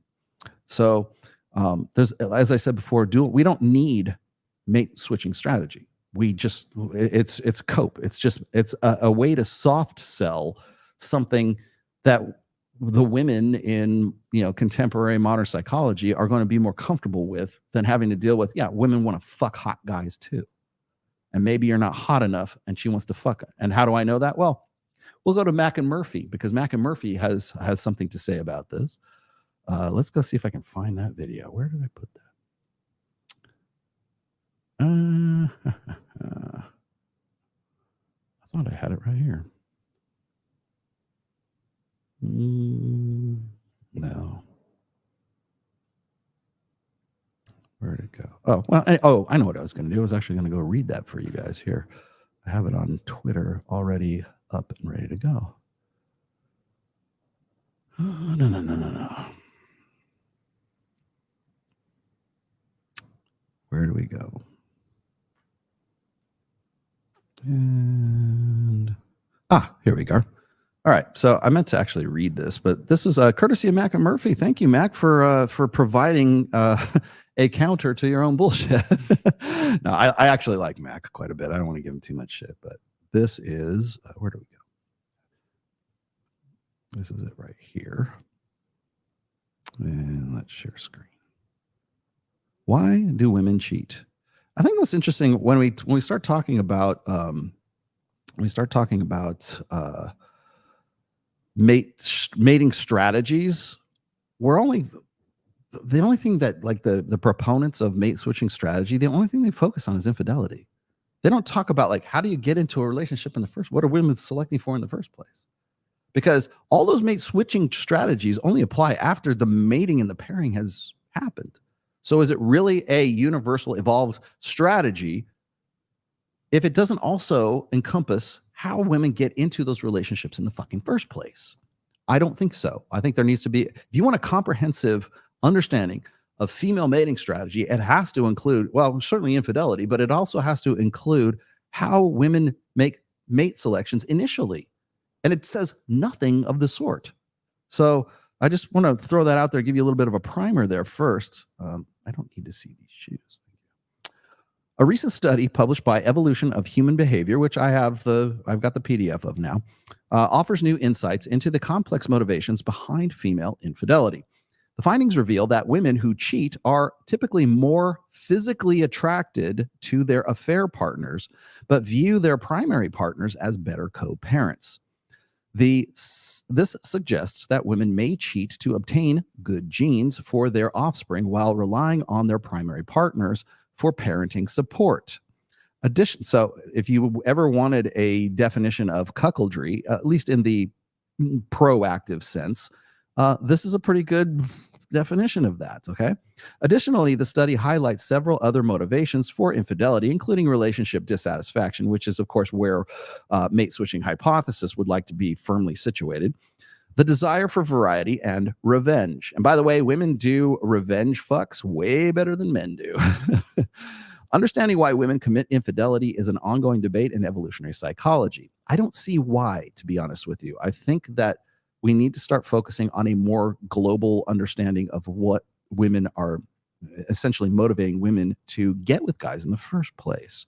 Because I would think that the same motivations and the same prompts, the same strategies that would have evolved or would have developed, whatever, adapted for, that would lead women to get with a guy in the first place are also the same ones that would at least motivate or prompt them to switch up or to get out of an existing pairing. But never is that mentioned. You know who does mention that? Dual mating strategy. That's why I keep saying dual mating strategy is a much more comprehensive and complete sexual understanding framework for understanding women's sexual strategies. I don't see how this is fucking rocket science, to be honest with you. All mate switching hypothesis really tries to, and I don't think adequately tries to explain, is why women cheat. It doesn't say why they get into a relationship in the first place. And unless you're going to accommodate that, unless you're going to find some way to sort of address that at the same time or before you start talking about infidelity, then I think you have a very incomplete understanding and a very incomplete idea or theoretical framework for what that strategy is. So understanding why women commit infidelity is an ongoing debate in evolutionary psychology. Traditionally, infidelity in men has been explained through the desire to increase reproductive success by mating with multiple partners. Okay, this, by the way, we don't need mate switching hypothesis to understand what men's mating strategy is and why men cheat. Men cheat because they want to fuck. End of story, period, stop. And I'm going to tell you this right now is like I've heard, and Mike has said this on a few occasions, and I've actually read this, and I've seen even Dr. David Buss. I think he was on Andrew Huberman's show, and he was saying, well, we all know why men cheat. We do. Yes, because if we were to write a book called why men have sex, it would be a pamphlet. It would be like 2 pages, right? If that, 1 page. Yeah, they like to fuck. Got it. Okay. Well, I think that gives men short shrift. I think there's a lot more to it than just that. What did we see just a minute ago? Remember when I showed you guys that one video of that guy where the chick, the black and white, where the girl is saying, I presume the wife that he was cheating on, says, well, I'm prettier than her. I'm thinner than her. I'm better than her. why couldn't I just be her? And the first thing out of his mouth is, she's softer than you. She's nicer than you. She doesn't berate me. She doesn't call me names. She's concerned with me. So don't give me this bullshit that men primarily, yeah, we want to get laid. Don't get me wrong, but there is more to it than just, we're thinking with our little heads. We're thinking with our dicks. And I think it is a misnomer. I think it does us no services as men to presume that it's just about sex. It is about sex. It's primarily the first reason, probably sex. Okay. But there are other factors involved. And as I said before, when it comes to men, I brought this up on Access Vegas, and I brought it up on this show several times, is that when we're talking about infidelity, especially when it comes to guys, and this I think kind of holds true for women as well, is that when there's two factors that are involved in cheating, in infidelity. One is opportunity. The other is a reason. So when I'm accused of having the opportunity to bang all these women on Access Vegas, or bang all these girls at the club, or bang all the girls at the Black Tape Project, or bang all the girls at the bikini contest, or Rolo only just shows pictures on Instagram of himself with nothing but porn stars and everything. Boy, does his wife know? Yes, trust me, Miss Tomasi knows exactly what I do for a living and has done so for, I don't know, the last 28 fucking years. So you're not surprising her. You're not going to call her up and rat me out. Please do. She would get a laugh out of it. I think that would be highly entertaining. I have opportunity, and I'm kind of in a different. I'm very special. I'm kind of in a different situation than most guys. Most guys don't have opportunity. They have all kinds of reason. They have the nagging, bitchy, fat wife, and they would like nothing more than to fucking, if nothing else, go get a prostitute, right? But they would like nothing. They would be open. If they were ever given half a chance to cheat on their wives, they probably would. I think it was it Justin Waller was saying, you got a guy who says, you got a hot piece of ass right here. He's got a button, right? And you can press this button, you can cheat, and you don't have to worry about anything whatsoever. She'll never find out. Like 99% of guys will press that button. And you know why they will? Because they have a reason to, and they simply don't have the opportunity. So if the opportunity were to present itself, you're goddamn right, they'd probably press that button. Now, I might be butchering Justin's, rationale or reasoning here, but I think at least the premise is good. However, the reason for that is because most men, the 80%ers, the guys who don't fuck, given the opportunity to fuck, they probably would take that. And that's just the barrier to entry, so to speak, is the fact that they just don't have the opportunity. Now, then there's people like me. I have all kinds of opportunity daily. Every week I have opportunity. Trust me on this. Every week I have hair's breadth, right? I have Kyle knows. Kyle produces this for Access Vegas, man.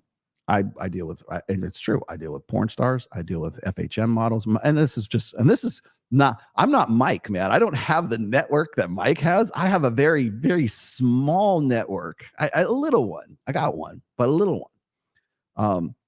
Mike has way more opportunity, way more opportunity.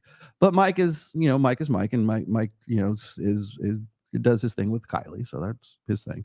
But the truth of it is like, I don't have a reason. I have no reason to my wife takes care of me. She looks good. I've showed you pictures. You want to see pictures? They're on Instagram now.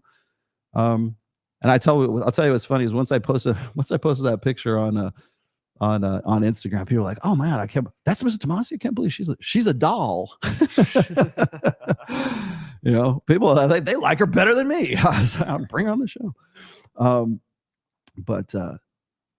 But so when I throw that out there, you look at her. Why I don't have any reason. Most guys don't have the opportunity. Some guys have the opportunity, but they don't have the reason. That's really what infidelity boils down to, is do you have the opportunity to do it? Most guys simply just don't have the opportunity. Now, we're talking about women, and it comes to infidelity, all bets are off. So women are cheating for much different reasons than men are. Now, those reasons are very similar. Women still want to fuck, okay? So if a woman gets a chance, she has the opportunity to get with a hot guy, she's probably going to press the button too. And it's not going to have anything to do with the fact that the guy has a more prestigious job, or she sees him as a way to I'm going to get him to divorce his wife and abandon his children, and he's going to live with me happily ever after, and I'm going to fall in love with him. That's another thing. It's like, I always hear that. Like, people say, well, 70% of women fall in love with their affair partners. Like, so fucking what? Do you know how many women marry fucking chandeliers and bridges and dogs and themselves? And, you're not making, if that's the criteria, if that's the metric we're going to use to sort of prove mate switching's hypothesis, I think we need to I need a little bit more. Okay. They fall in love. Well, let me ask you this. Do you not think that the women who I outlined, who are the female teachers who are guilty of SA, for lack of a better term, with their students, do you not think that maybe they fall in love with those 15-year-old kids too? Probably so. So saying a woman falls in love or doesn't fall in love with an affair partner is kind of meaningless, because women will use whatever rationale they have to sort of explain away the cognitive dissonance between the fact that they have a really good guy at home and they still fuck the kid that they happen to be their student in school, right? They still fuck the guy who is from Thunder Down Under, well, the good guy was at home, which is exactly what this article is outlining here. So I'm gonna continue on here a little bit more. Where do we go? Okay. Consequently, having multiple mates does not significantly increase women's reproductive success in the same way that it does for men. This discrepancy has led scientists to explore other potential evolutionary reasons for female infidelity, resulting in two main hypotheses: the mate switching hypothesis and the dual mating strategy. Okay, so I'm going to explain dual mating strategy here in a moment, but because I think they get it wrong. Now, because the red pill and the manosphere have been describing dual mating strategy for a long time. And dual mating strategy, when it's being explained by proponents of mate switching hypothesis, tend to give dual mating strategy short shrift, and I'll tell you why. The mate switching hypothesis suggests that women might engage in infidelity to find a better long-term partner, essentially laying the groundwork to replace their current mate with someone of higher mate value. On the other hand, the dual mating strategy posits that women might seek to obtain the best possible genetic material from an affair partner while retaining the parental investment from their primary partner. This is alpha fucks beta bucks. Okay. Again, don't mind the red pill jingoism for alpha fucks beta bucks. Those are abstract concepts. Don't focus on those. Don't fixate on those. Well, in scientific communities, we would never say alpha fucks beta bucks. Yeah, I know. That's why you guys are the fucking academic elite in your cathedrals and your fucking white towers. Okay. Stop taking it so goddamn literally.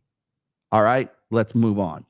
On the other hand, the dual mating. Okay, so let's see. This strategy would mean prioritizing physical attractiveness and genetic benefits in affair partners while valuing their primary partners for their parental qualities. As I explained, now here we're going to explain once again, children. Here's your take notes, because this is your moment here. Actually, in fact, so much so that I'm going to go full screen there. Okay, so when we talk about alpha fucks, we're talking about a dual mating strategy, pluralistic, maybe that's better, a pluralistic mating strategy for women.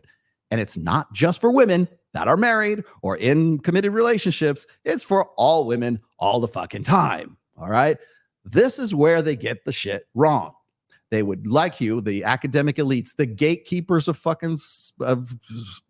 evolutionary psychology, would like you to believe that dual mating strategy is a cuckoldry strategy, which it could be, but not exclusively, because the dual mating strategy takes into account the mating strategy women have before they get into a pairing, before they commit, before they put a ring on it, before they have a pair bonded union with another man who happens to be the father of their children, maybe or maybe not, depending on if they were into single moms, right?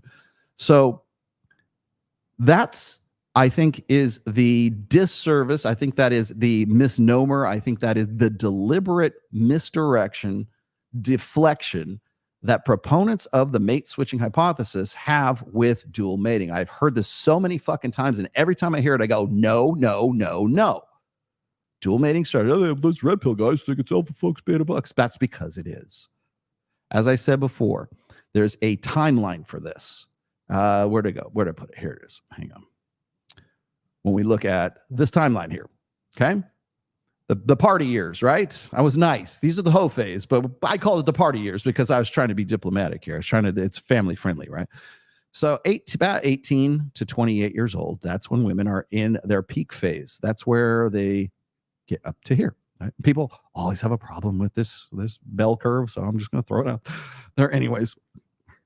So men hit their peak at about 23, or women hit their peak at about 23. Men hit their peak right around 36, 37 years old, because it takes longer for men to attain all of the things that make them maximally attractive than it does for women, because men and women, I don't know if you know this, children, are different. We have different criteria. Men want sexual availability. They want hot piece of ass. Girls got to pass the fucking boner test. And she also has to be available. And she also has to have some sort of level of beauty, hips to waist ratio, all that good stuff. And guess when they have the most of that and when they're at their peak potential? Oh, right around 18 to 28, which happens to be also where their peak happens to be at 23. Not rocket science. Also backed up by multiple statistics now, anyways. Back when I made this graph, it wasn't, but I have since been vindicated. I made this graph in 2012. And so for the last, 12 years? Over the course of the last 12 years, I've been vindicated. There we go. Now I can get this. So if you go and you look at the, here, let's go back to the timeline. Go back to this timeline right here, right around 30 years old, which, by the way, is the average age of first marriage for women. In that time, that's when women are sort of exploring. And if you can look at these I should look at the gray lines that are on top there, the alpha short term versus the beta long term. Now, I accounted for everything that dual mating strategy and mate switching hypothesis really kind of postulate here. Okay.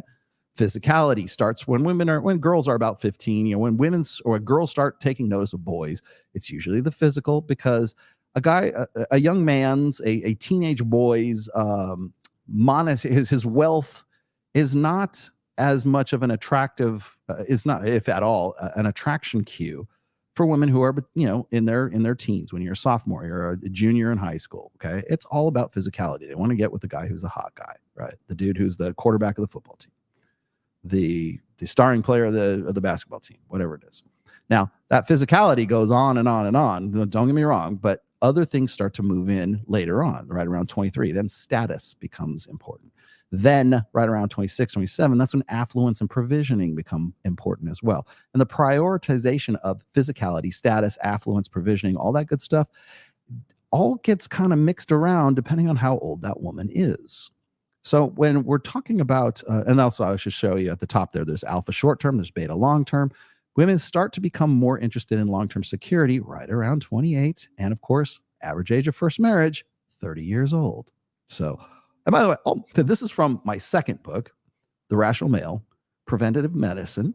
You can get that on Amazon, although that's actually where that graph comes from. There's other graphs in there as well, but that's where the primary graph is. In fact, that entire book is written around that graph and understanding what women are attracted to, what they're looking for, understanding their situation at different phases of maturity.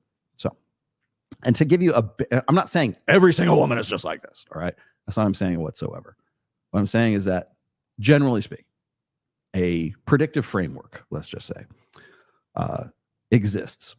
And in that, it is primarily based on alpha fucks and beta bucks. Now, what does that mean in red pill parlance? Okay, that means short-term sexual benefits. This is alpha. This is the guy she wants to fuck. Like the do I have that video loaded up? I might. Let me see. The different types of guys, right? Oh, I don't have it here. The different types of guys, right? I played this video not only here about a week ago, 2 weeks ago, also on Access Vegas. This is the woman in her car explaining there are 3 different kinds of guys. The one guy who is always going to get fucked no matter what. He's the guy that women want to have sex with. They will take their clothes. He's the hot guy in the foam cannon party. I was drunk. He was cute. And one thing that led to another. That guy is always getting laid. Then there's the 20%er. That's the 4.5%er guys. Then there's the 20%ers. The 20%ers are the guys who might do, but they have to prove themselves. They have to have value added. They're not as fun. They're not as exciting. They're not as hot. They're not as like sexually dominant as the guy who's always getting laid, the 4.5%ers. The 20%ers have to have something extra. They got to be a man with benefits. So they might get laid, and women can rationalize and justify it if those benefits are something that they need at that particular phase of their maturity. That also tracks with dual mating and also happens to track with mate switching as well. Then there's the 80%ers, and those are the guys who are fucking invisible. These are the guys that Mike describes as the shelf stalkers at CVS or Walgreens drugs, right? That are invisible. Like he told me this one time. He said he had some chick that he was talking to. He says, "Do you notice that guy? Do you see that guy over there?" And the girl's like, "What guy? You mean the guy behind the guy who's stocking the shelves? That guy?" No, the guy who's stocking the fucking shelves, right? Because he's effectively invisible. Those guys, the invisibles, that represents the vast majority of guys. When I say that men don't have opportunities and reasoning and stuff for cheating, those are the invisible guys, the guys who will never have the opportunity whatsoever. So what I'm doing is I'm describing to you the alpha fuck side of hypergamy. Then there's the beta buck side of hypergamy. That's provisioning, protection, and parental investment. Those are long-term security benefits as opposed to short-term sexual genetic benefits. So how do we break this down into something simple and very digestible in the manosphere? We say alpha fucks and beta bucks. That's how it works, okay? It's not because we're some bonehead idiots and we have to have some acronyms and we got to have some jingoism to help us remember everything. Actually, there is something behind all of that, whether you choose to believe so or not. So those are abstractions. And I always feel like I have to explain this over and over and over again. When I say alpha, alpha is an abstraction. I'm not saying men are like silverback fucking gorillas, okay? They're not wolves on the Arctic tundra. They are abstractions. They are placeholder terms for what we know when we see it. Like, this is a dominant male. This is the male that other men want to be and other women want to fuck.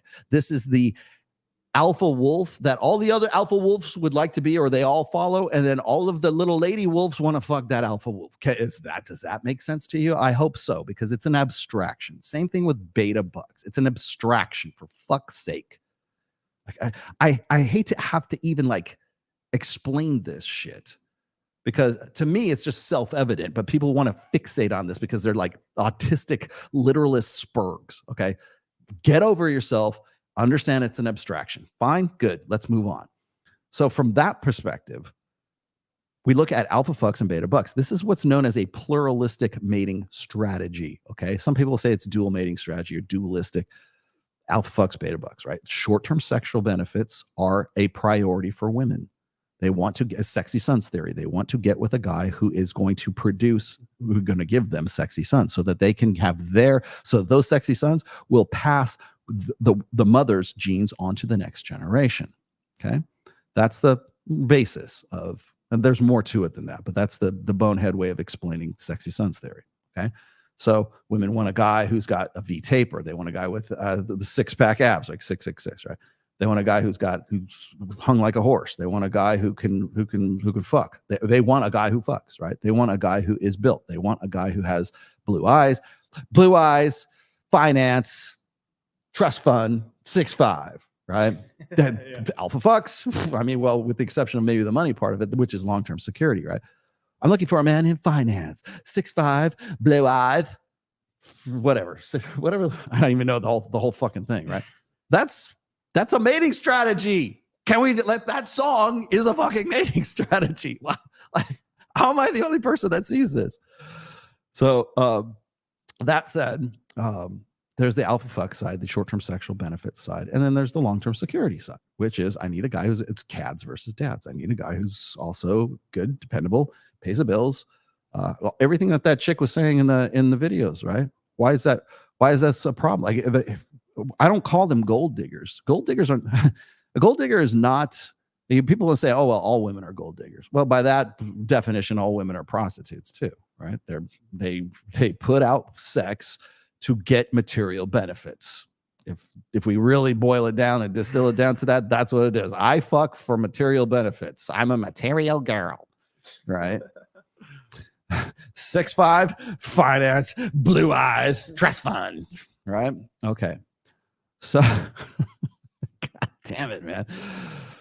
This is so remedial. This is like Red Pill 101, and I have to explain it so I can explain dual mating strategy and mating switching hypothesis here. So with that said, hypergamy is the way that the red pill and the manosphere has defined it, not the classical definition, like the sociological definition. Okay. Hypergamy, to me, is the pluralistic mating strategy of women, which is short-term sexual benefits and genetic benefits versus long-term security benefits. Okay. Provisioning, protection, parental investment. Cads and dads. Got it? Okay. Very easy to understand. The problem with mate switching hypothesis is it only focuses on the beta buck side of things. And that's really that's my point of contention with all this shit. That's why I say dual mating strategy is a much more complete framework on understanding women's sexual strategy, women's nature in general, but women's sexual strategy and their basic sexual strategy. Not these adaptations, not these add-ons, not these, workarounds and shit like that. I'm talking about what is it that attracts a woman to a man in the first place? Okay, if we can establish that, can we then take that framework and put it into a paired relationship with a woman and then understand why infidelity works or it doesn't? I think we can. But mate switching hypothesis doesn't want to have anything to do with that. And the reason why they don't is because they want to soft sell this bullshit. So women will think that they're justified in cheating on a guy and saying, well, this guy didn't live up to my expectations. He wasn't meeting my needs. And he wasn't who I married. And I really thought he had potential and he didn't. So I married the fucking millionaire concrete mogul instead of the guy that I thought he was going to be a winner and go across the finish line, but he's not. So now I'm going to get with this guy. And they say, well, it's not on you, girl. You're okay. It's mate switching hypothesis. Don't worry about it. You're only interested in your own well-being and really by association, your children's well-being or potential offspring's well-being. And so therefore you're being prudent and therefore you're making a good decision. You cheated on him. It's okay because he was never going to be as good a parent. They mentioned this in the article. He's never going to be, they say he's the man you're with is a poor mateship. Poor mateship. So you want to get a better mateship, right? Well, how do we help women settle the cognitive dissonance of having to leave a very good guy for a guy with more prestige, 6'5", trust fund, finance, whatever, right? Well, we say, well, you're making a decision not based on sex and something as superficial as wanting to fuck the hot guy in the foam cannon party. You're making this decision because it's the most prudent decision you possibly could. And so therefore you are blameless in leaving this guy to get with a better guy. And that's why I started all of this conversation off with that email that I got today, which is I want to know if he's the best I can do, because that is what I have called his hypergamous doubt. And that's what all women, and by the way, emailer, this is what you're dealing with right now. Is you're dealing with hypergamous doubt. And women, until women get with a guy who can 100% put that fear aside, which is very difficult, by the way, can 100% allay those fears and allay that doubt, then you're going to be dealing with that forever. Superman is not going to be enough. Superman is perfect is boring. You don't want perfect. He's too perfect. I have read articles. I have actually done shows where I've read these articles about female psychologists dealing with women who have cheated on their boyfriends or cheated on their husbands, I should say, because the husband is too perfect. What was the soccer player? He was too perfect. So she left him. It was just recent. I just did this show. I forgot his name. Yeah. Kaka. Kaka's too perfect. You got to leave Kaka. Well, why? Like, who could you possibly get with? He's a fucking soccer player. He's got more money than fucking God. You have kids with him. He's too perfect. He's too good. No, it's okay. I need trust fund, 6'5", finance, blue eyes. Get the fuck out. And so when I see mate switching hypothesis, I see that as a cope to tell, that's okay. You can leave Kaka. Go. You're just following your own biological, evolutionary imperatives, girl. You go, girl. 6'5" trust fund. Kaka? Who? Really? Come on, man. So anyways, when I look at mate switching hypothesis, what I'm looking at here, and by the way, mate switching hypothesis has been around, at least the article I was writing on recently on Substack was around since 2017. And this is when Dr. David Buss and his team decided that they were going to come up with this cock and bull shit, right? Why is that? Well, I've explained this before. I had a video about a year ago where I said, has evolutionary psychology sold out? And I still hold that a lot of it has. It's not all of it. I mean, there's still good actors. Godside's a really good actor. Marty Hazelton's a good actor. Steve Stewart Williams is still a good actor. Like these are people who actually genuinely have a real passion for evolutionary psychology, and social mores be damned. Okay.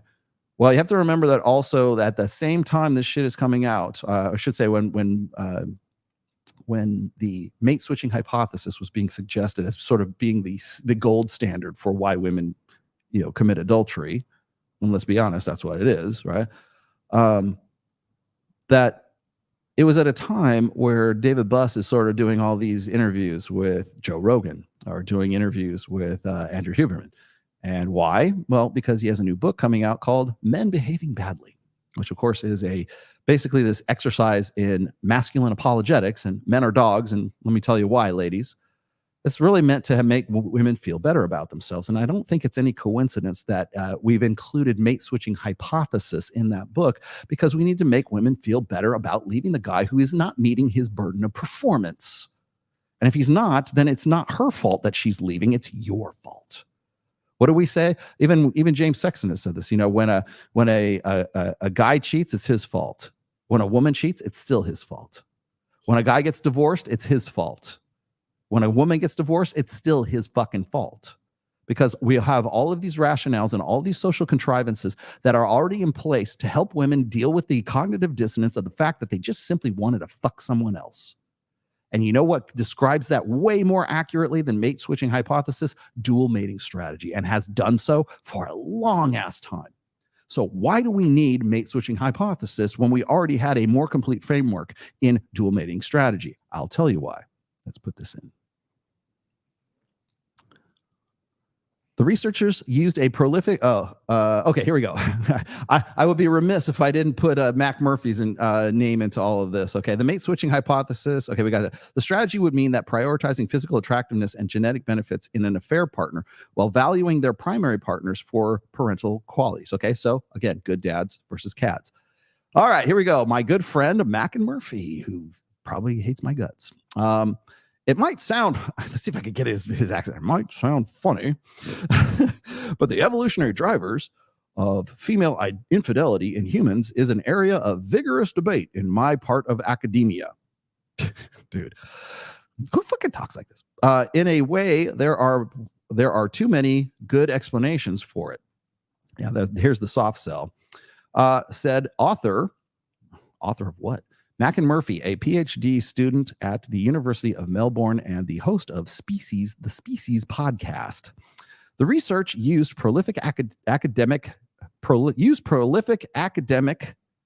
to survey, whatever that is, a sample of 254 heterosexual English-speaking men and women who had engaged in infidelity.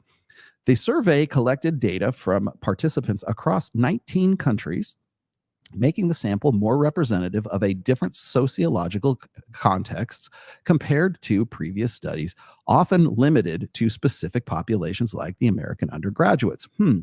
I wonder if those studies were for mate switching hypothesis. Guess we'll never know. The survey measured three main components of attraction, physical appearance and sexual desirability, personal, how much they liked their partner's personal qualities and enjoyed their company, and parental, notice that, personal and parental. So we got alpha fucks and beta bucks already represented in this, and look what happens. And parental, perceived parenting abilities and suitability for raising children together, towards both the affair partner and the primary partner using modified versions of the interpersonal attraction scale and the mate value scale, which I would really like to see what the metrics are for mate value scale.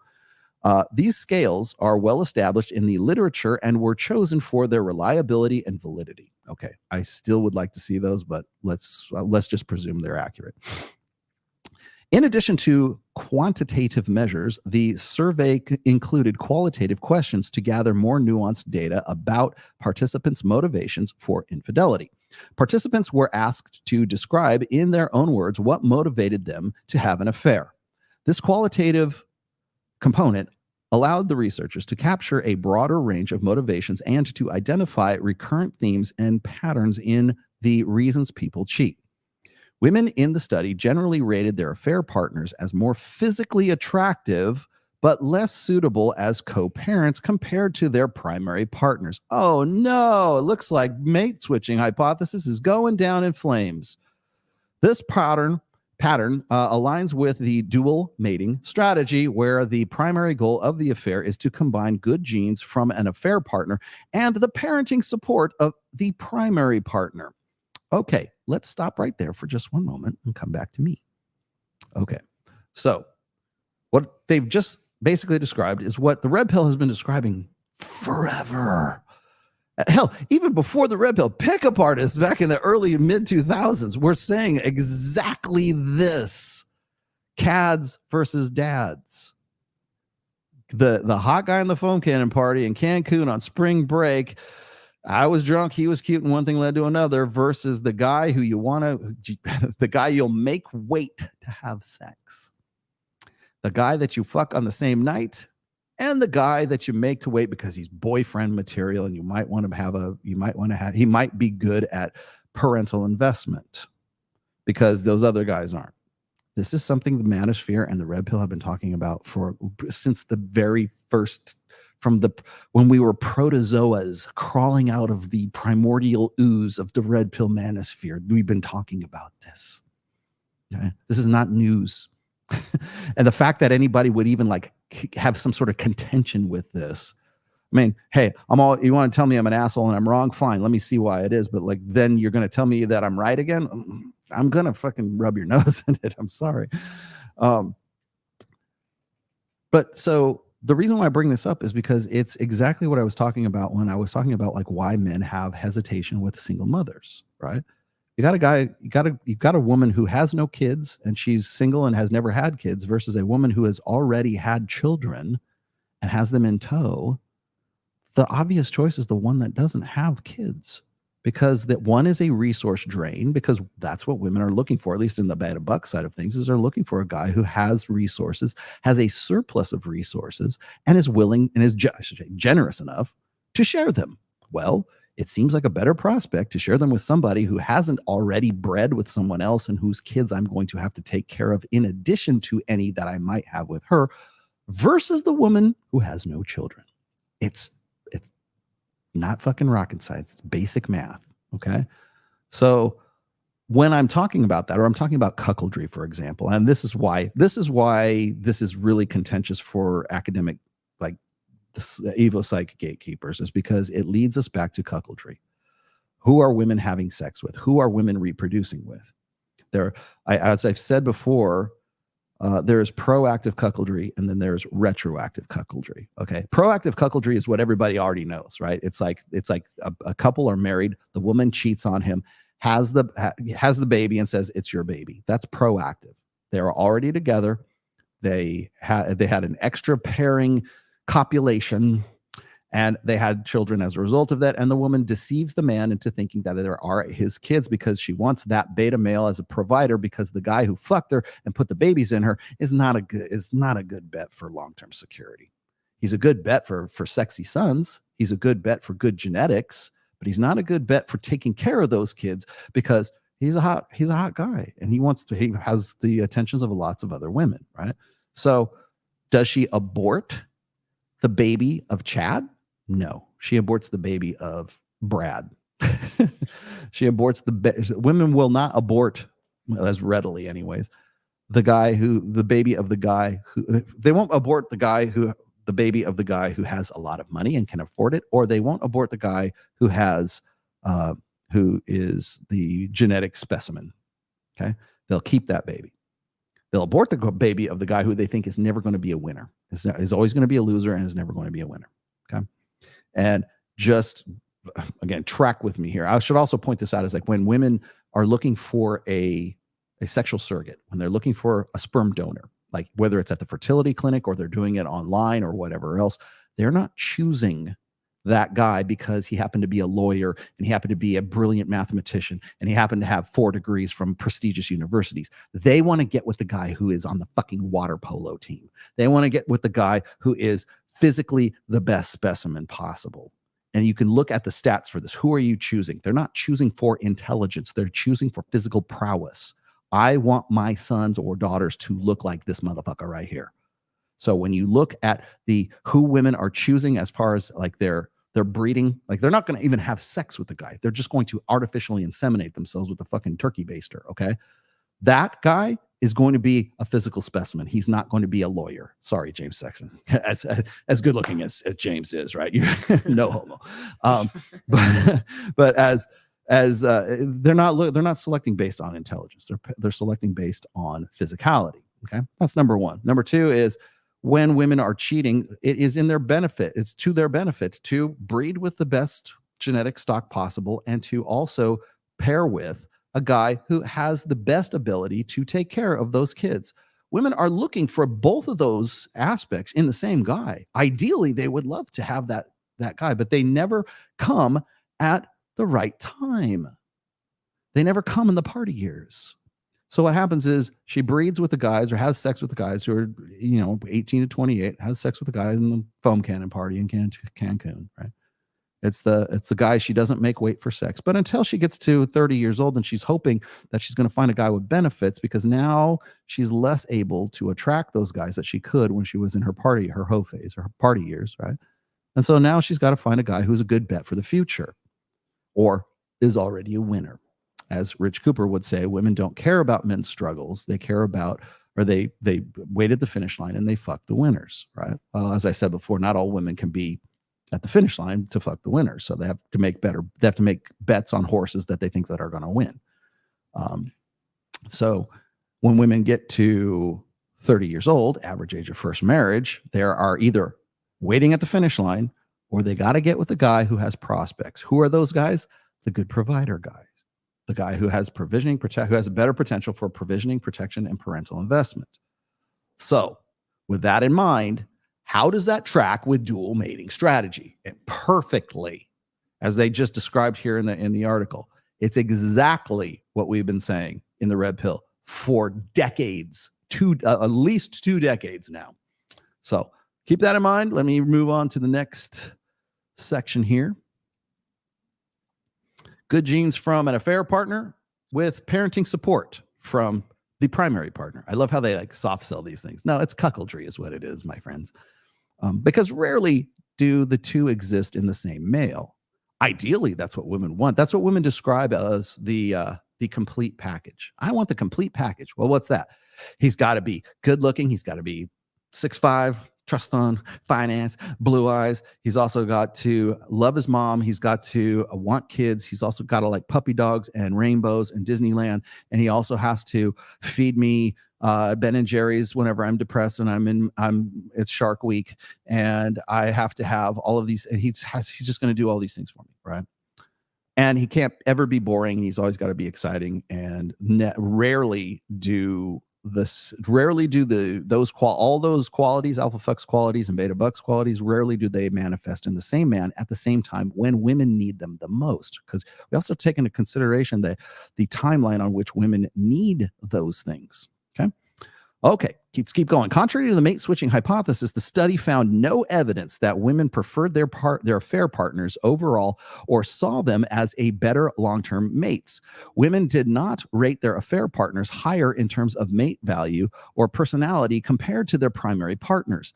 This indicates that women are not typically seeking to replace their primary partners with their affair partners.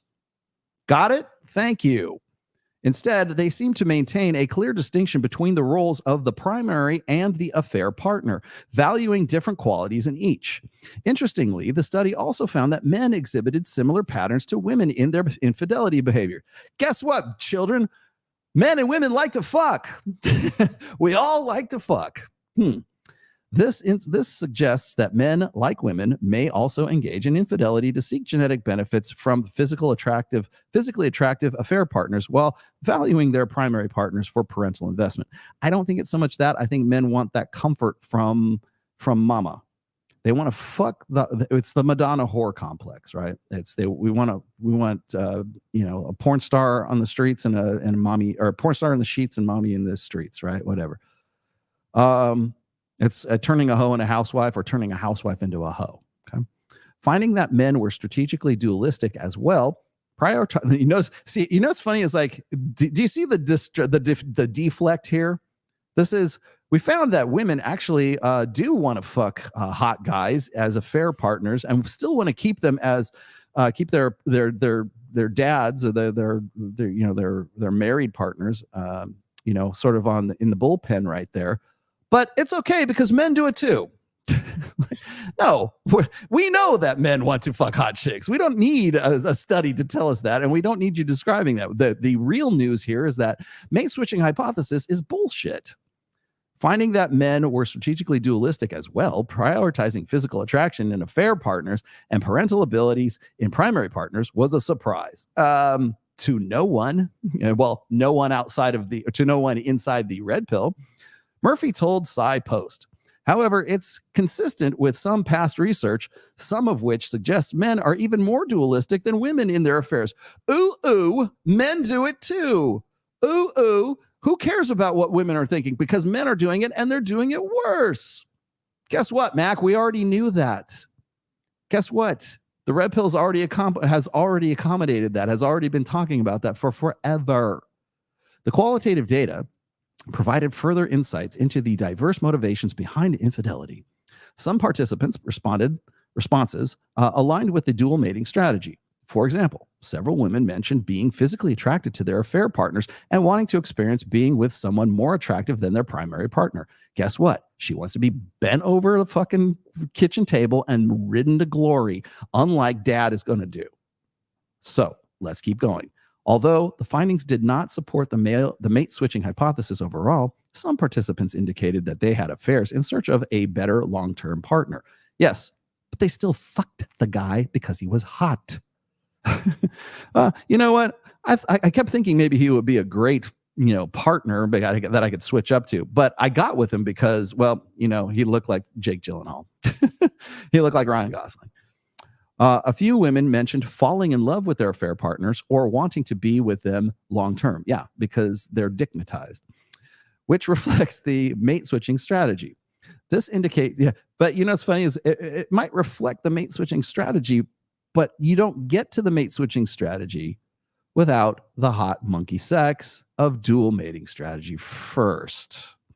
This indicates that while mate switching may not be the dominant motive, it's still relevant for a subset of individuals. Yes, or else the other possibility here is that it's cope, and we've got to find some way to square the circle of he was hot, I was drunk, and one thing led to another.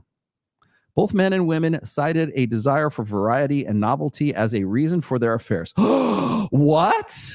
Because Dr. David Buss and his team found back in 2017 that wasn't actually the case. Women are blameless. It's men who are the problem, right? This motivation aligns with the idea that the individuals seek new and exciting experiences outside their primary relationships. Yeah, for men, it's called porn. For instance, one woman mentioned being bored in her relationship, and a man described wanting to sow his wild oats while still young. These responses suggest that the drive for new sexual or romantic experiences can be a significant factor in infidelity.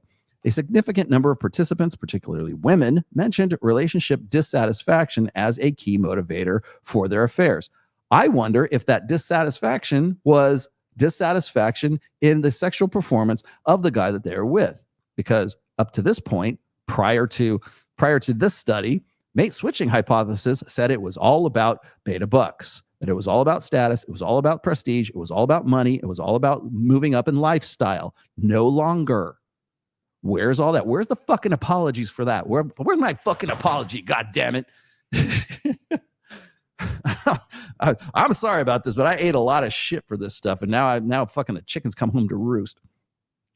Okay, some participants reported infidelity as a form of revenge against their primary partners. I also have, by the way, I don't have it on tap, but I know I have this in my my Twitter bookmarks, that women can facilitate revenge sex way better and are more apt to perform, let's say, cheat on a husband or a wife as a form of, a husband or a boyfriend as a form of revenge.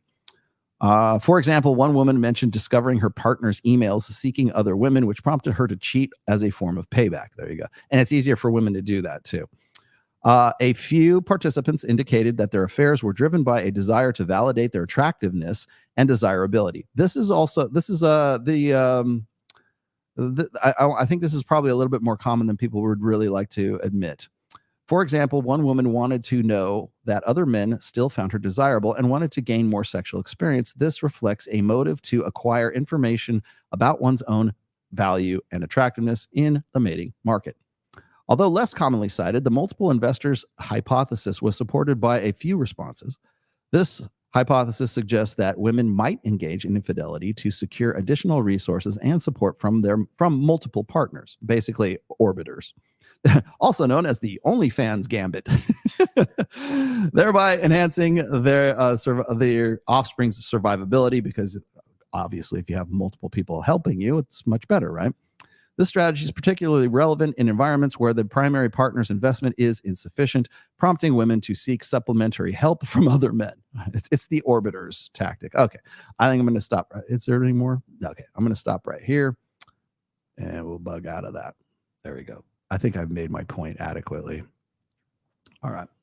So all that said, mate switching hypothesis is cope.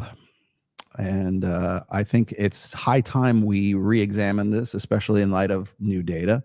I also think that we also need to, if we're going to re-examine this, and if we're going to pick it apart, I mean, please go ahead, go and read what I've written on Substack. I get into a whole lot more detail than I'm able to do in just 2 hours here. So keep that in mind. Substack is really, it's a good read. Please go read it. Why women cheat? The answer doesn't matter. Okay. Off topic. Where's a good place to talk one-on-one about Elric? Elric of Melbourne. Is it your Patreon?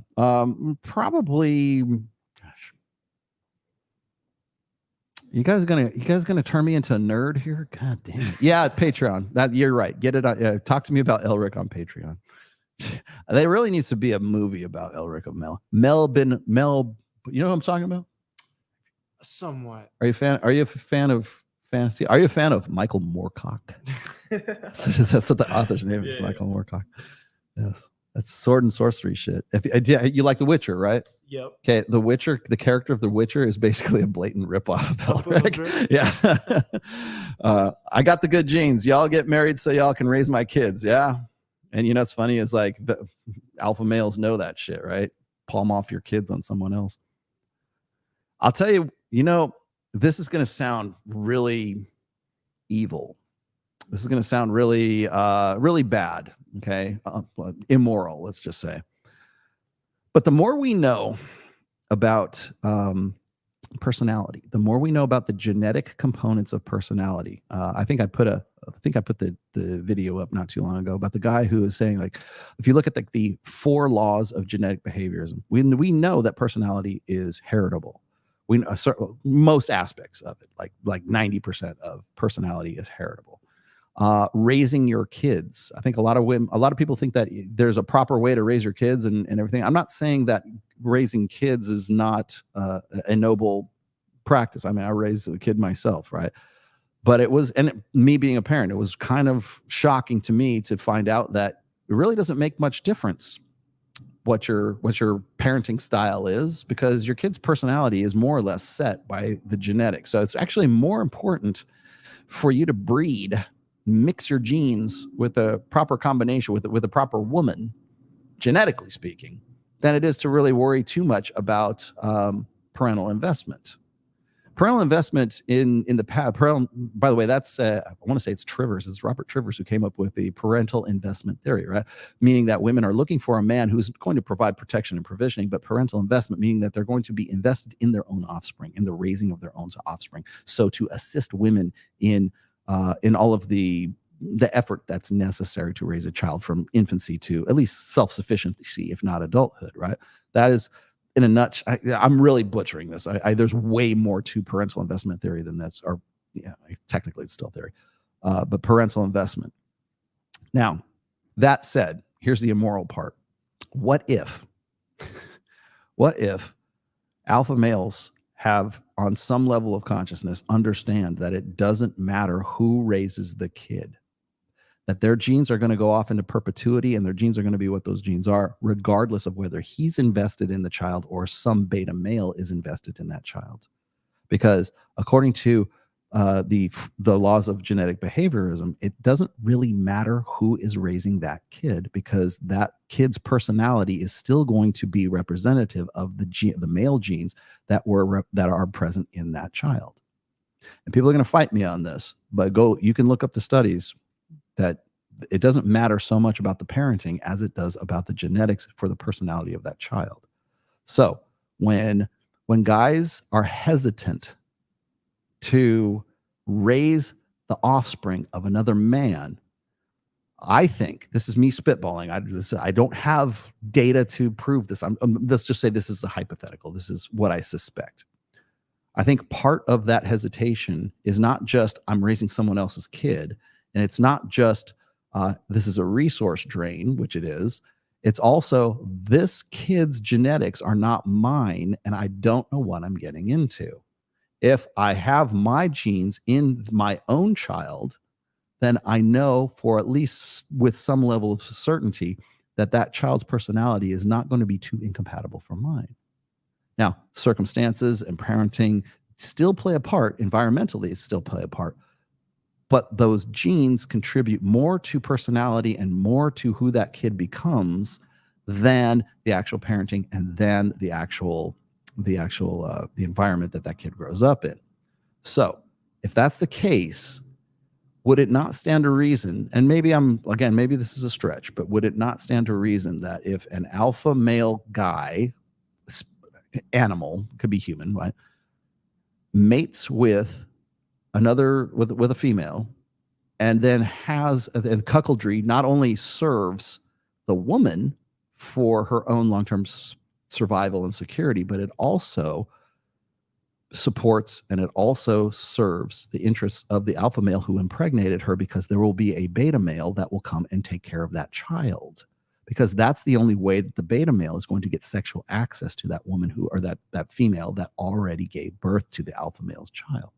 So the deal is this: you can have sexual access to me and possibly reproduce with me, but the price is this: you're going to have to take care of the alpha male's kid so that I don't die, the kid doesn't die, and you don't know necessarily what you're getting into.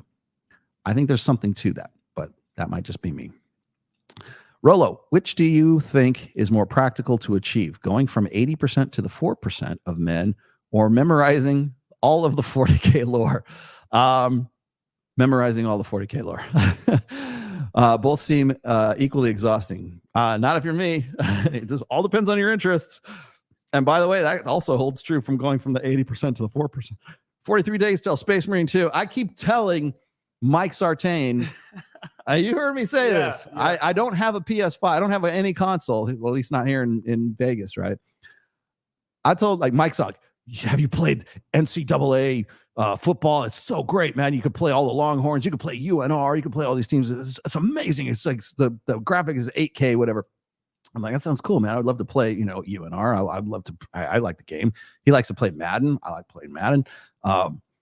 He's waiting for GTA 6 to come out, shit. And he's like, I got to take 6 months off because I got to beat GTA 6. That's when he should just. And I tell you the thing that I bring up every time he brings that up, I'm like, you know what? I got to get a PS2. He goes, yeah, damn right you do. I'm like, yeah, because I want to play Space Marine 2. He's like, what? He has no earthly idea what Space Marine 2 is. Yeah, I'm gonna bite the bullet and get a PS5. In fact, you know what? When I was getting those HDMI cables for the new camera here today, they had a big old pile of like PS5s and they're $400, and I was like, next time I come in. Maybe when I get the new house, when we move into the new house, I'll buy one for a present to myself. It'll be my own housewarming gift to myself, because I'm the only one who does that. Do women have to be 304s because of war brides? No. Let's get your head out of 304s, especially, if you're in the 21st century. Do we seize up? No, we're good. Because I look like oh, there we go. Okay. It looked like it's the feed stopped for a second. I was catching up.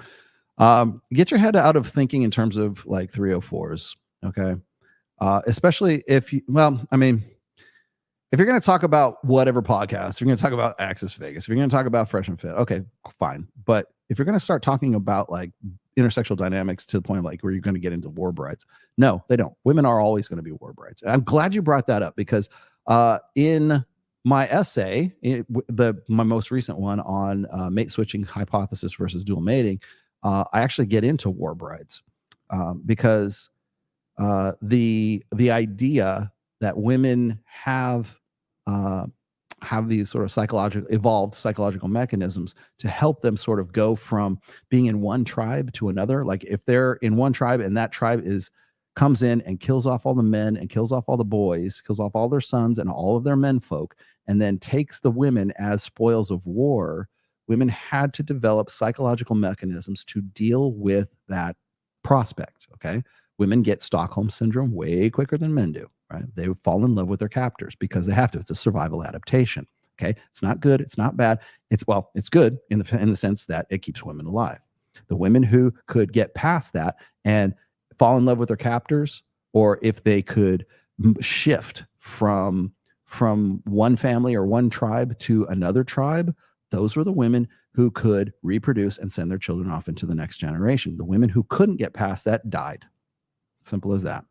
So today's women, modern women, are the descendants of women who could get past that, because that was just a reality of the world that we lived in. Now, hopefully, I would like to think we live in kinder, gentler times, but it doesn't matter, because we still have those vestiges in psychological terms for coping with that. Now, men have psychological coping mechanisms as well that are evolutionary rooted, but for women, guys ask me all the time, they'll say like, well, how come she gets over, how can women get over a breakup so much quicker than men? That's because they're evolutionarily predetermined or preset to be able to do that. They have those psychological mechanisms, especially if the guy was a beta male in the first place. They're going to get over that guy who was of lesser value and get with a guy who is of higher value much easier. So don't think that a woman has to necessarily be a whore. She has to be a whore. These women are whores because they're war brides. No.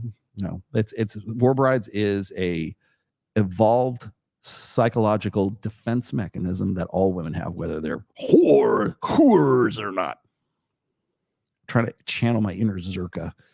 Men behaving badly, sell books. mate switching guys, swithing guys, do better. Dual mating guys, that's what she tests you often. Okay, thanks. Damn those gains. Well, hey, what do you think? What do you think, Kyle? Getting fucking. We were just talking about that too before the show too.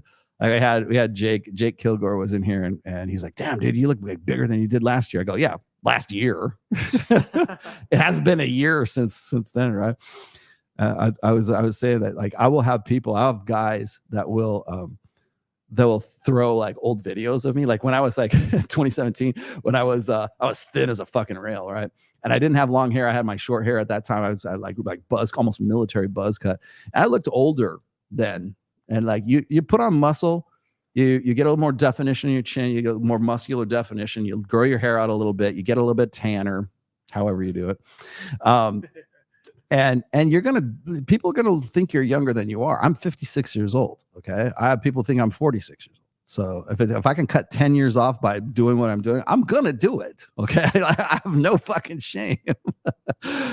And I don't think I should have to, but I think what's funny is like they'll throw these videos at me and they'll go, "You're not really like that." I'm like, dude, here, look, I am like this now.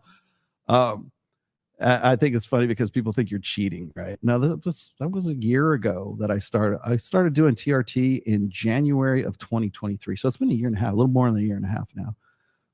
And I've been working out at Powerhouse Gym here in Las Vegas. Shout out to Hide Yamagishi and Alvaro Pena, who are my regular workout dudes. At least I like to work out with them when we're doing the same body part, and I happen to roll in there in the morning when they're there. Then they're my partners.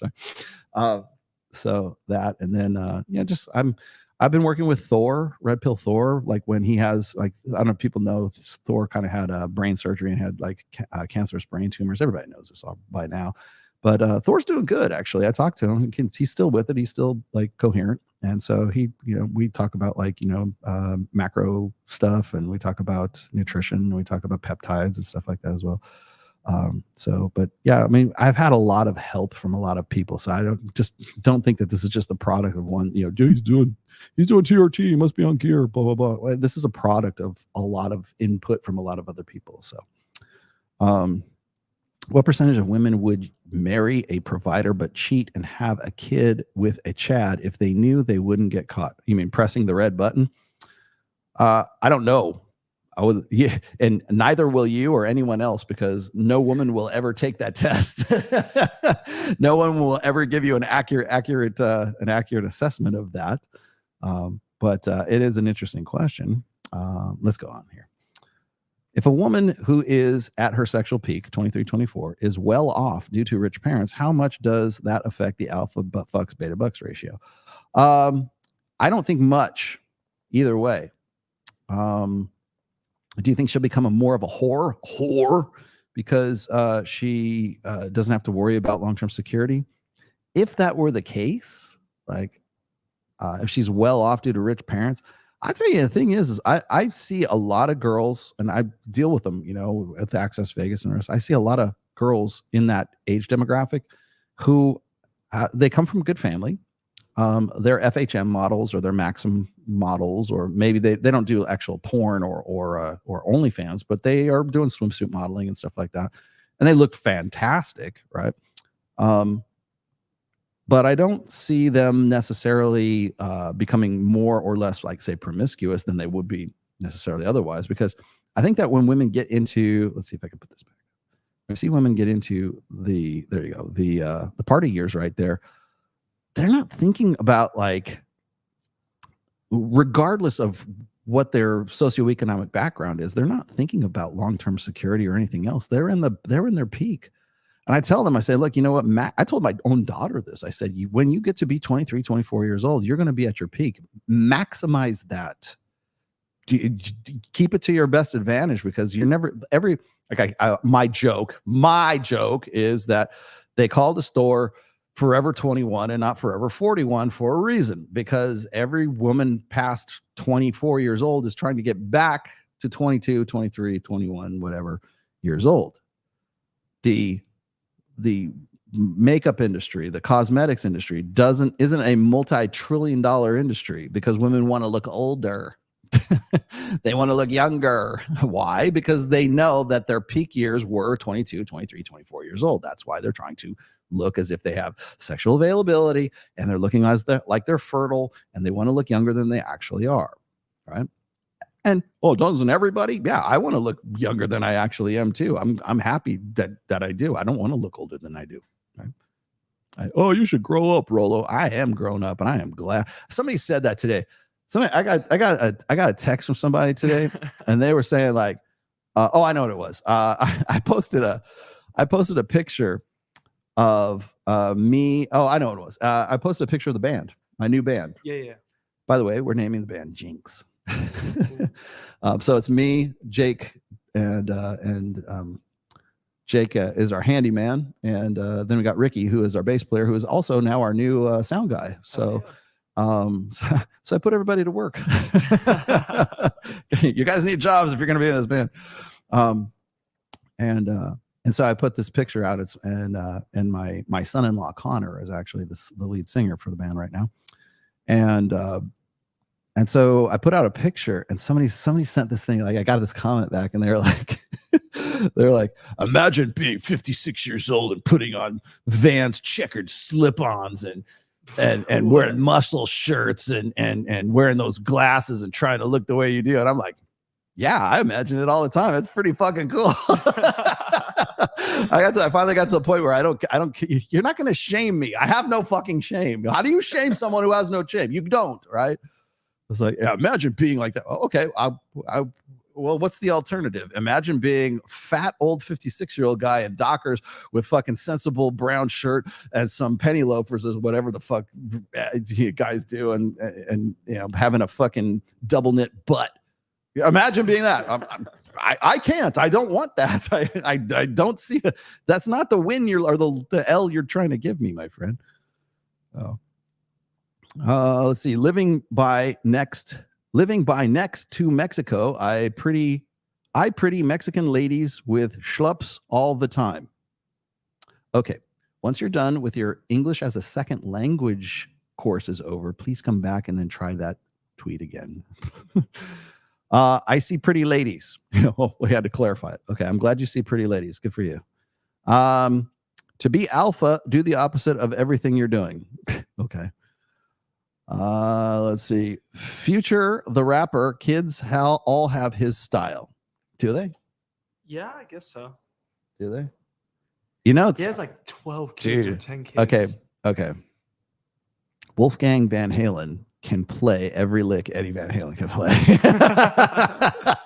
I don't know. There might be something to this. Was it behavioral genetics?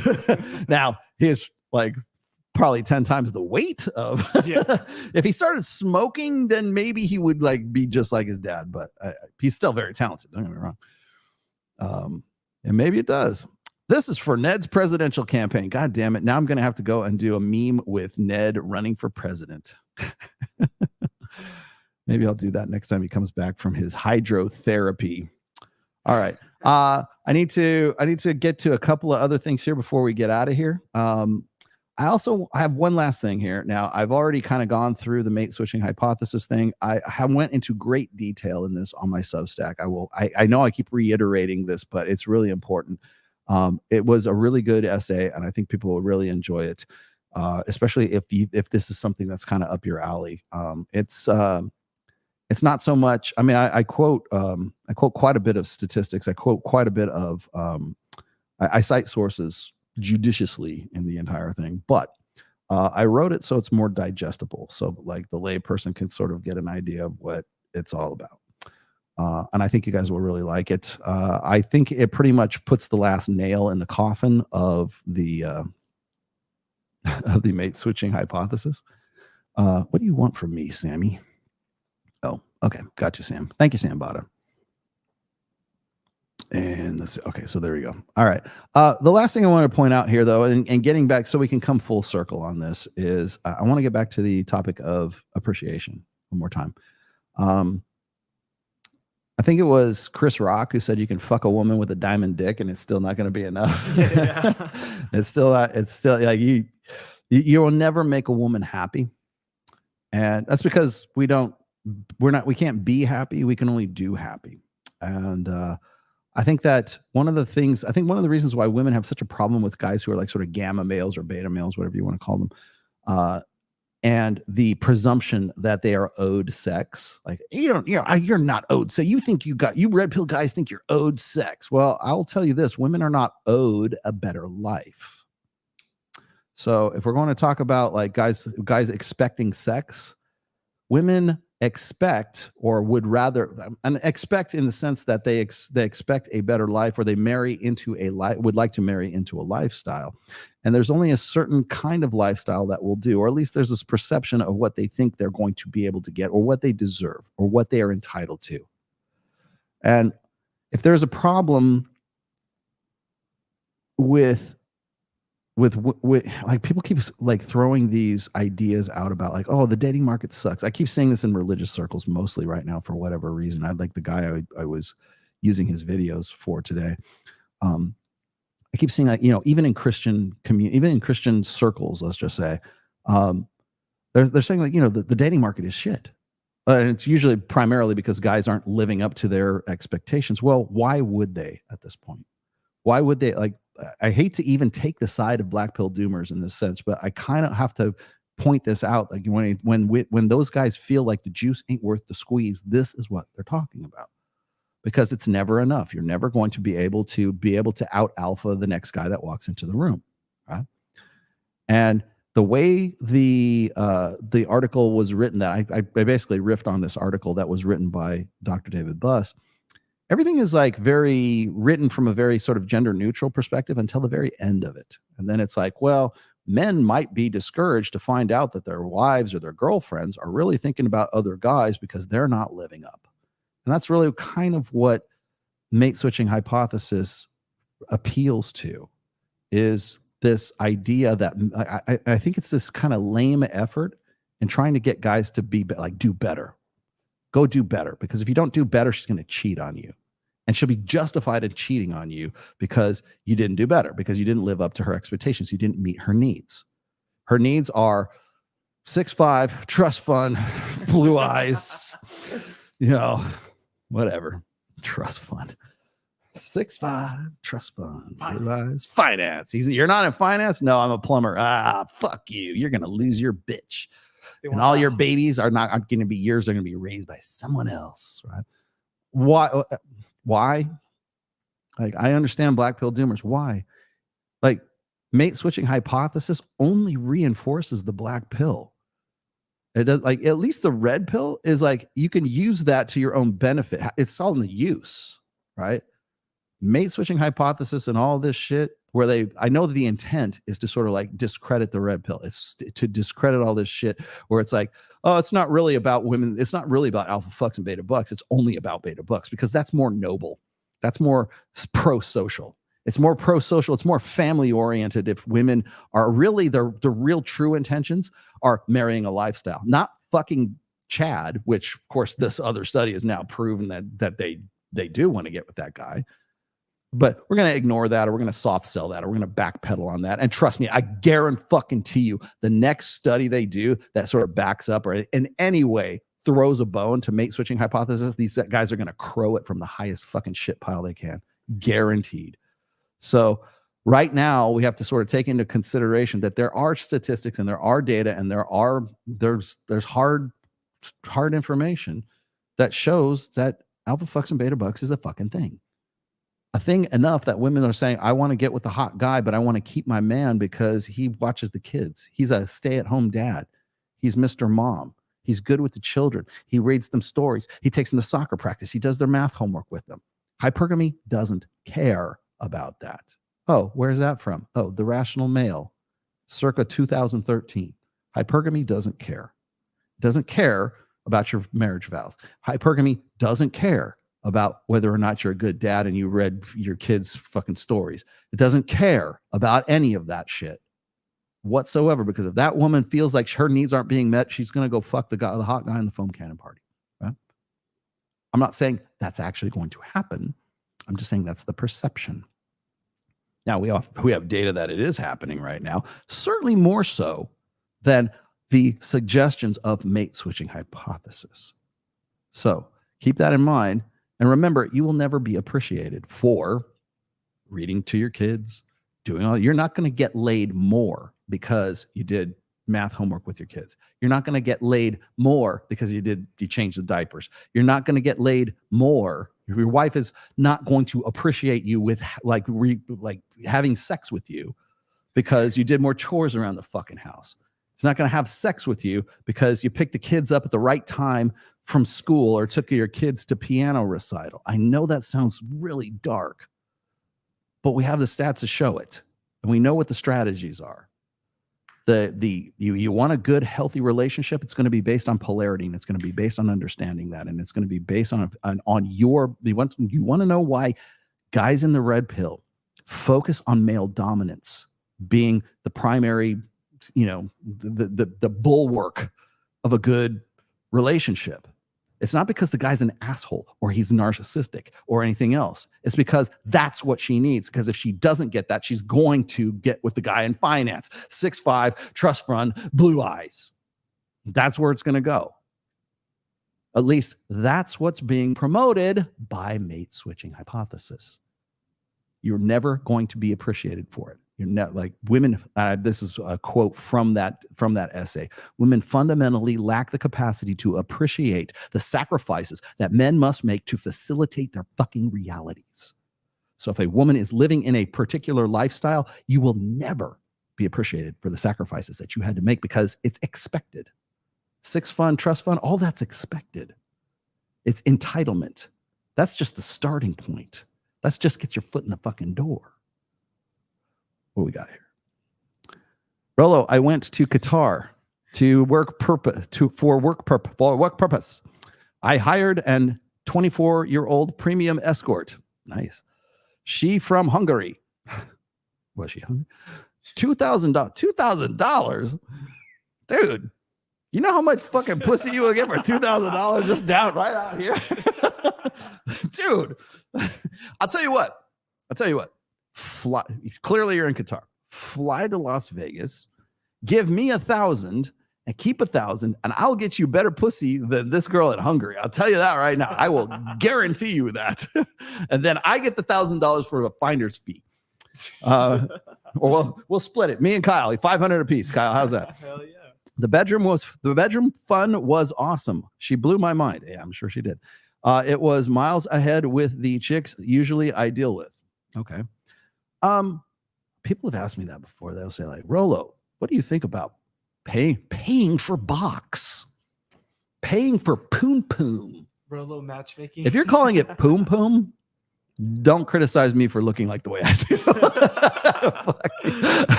It's sexy time. No, that's cookie time for good boy is what that is. Yeah. Now, people always say, well, Rolo, what do you think about paying for box? I think you're an idiot.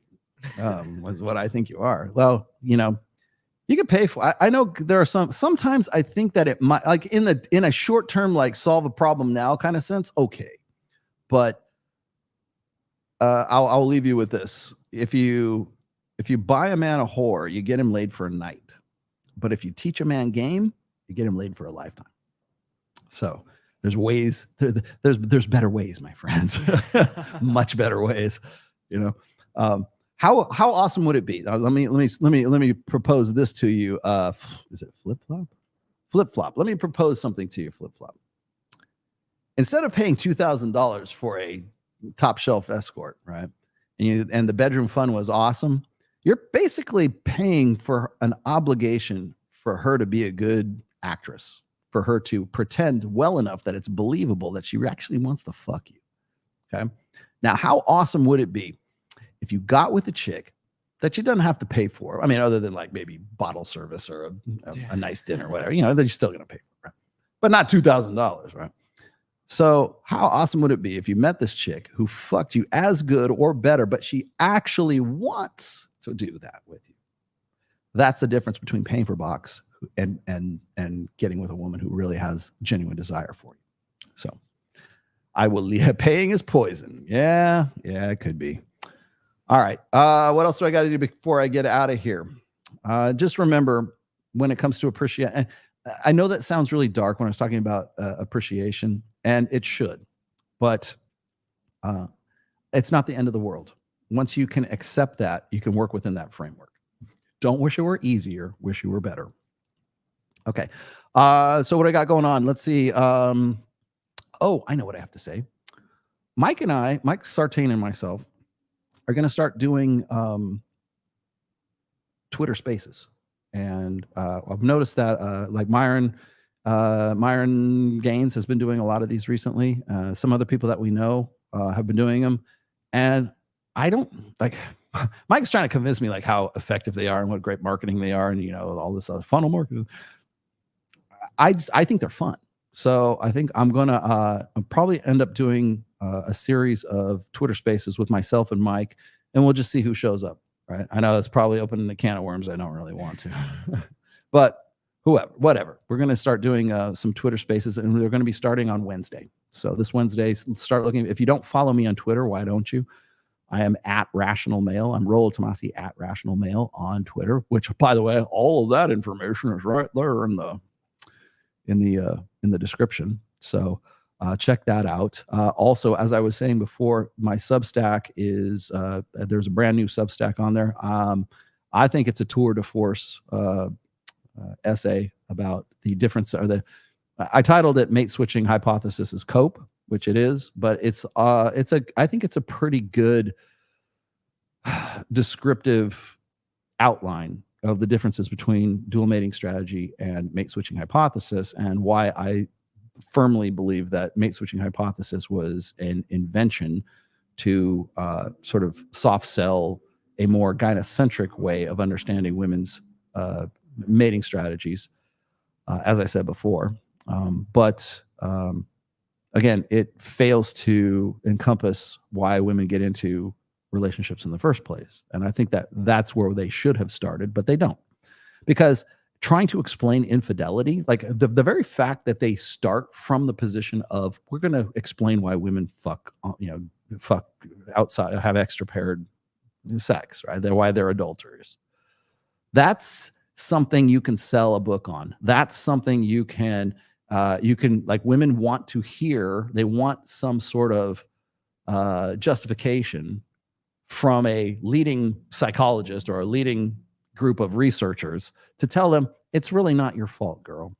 And that's really my take on mate switching hypothesis. And I'm glad to say that that there's finally being some pushback on this. And honestly, I think it was a commercial effort rather than a scientific effort. What do we got here? Last one's here. Do you do one-on-one Patreon talk about Elric? What the fuck is this interest about Elric, man? How did you even know that I'm like into that shit?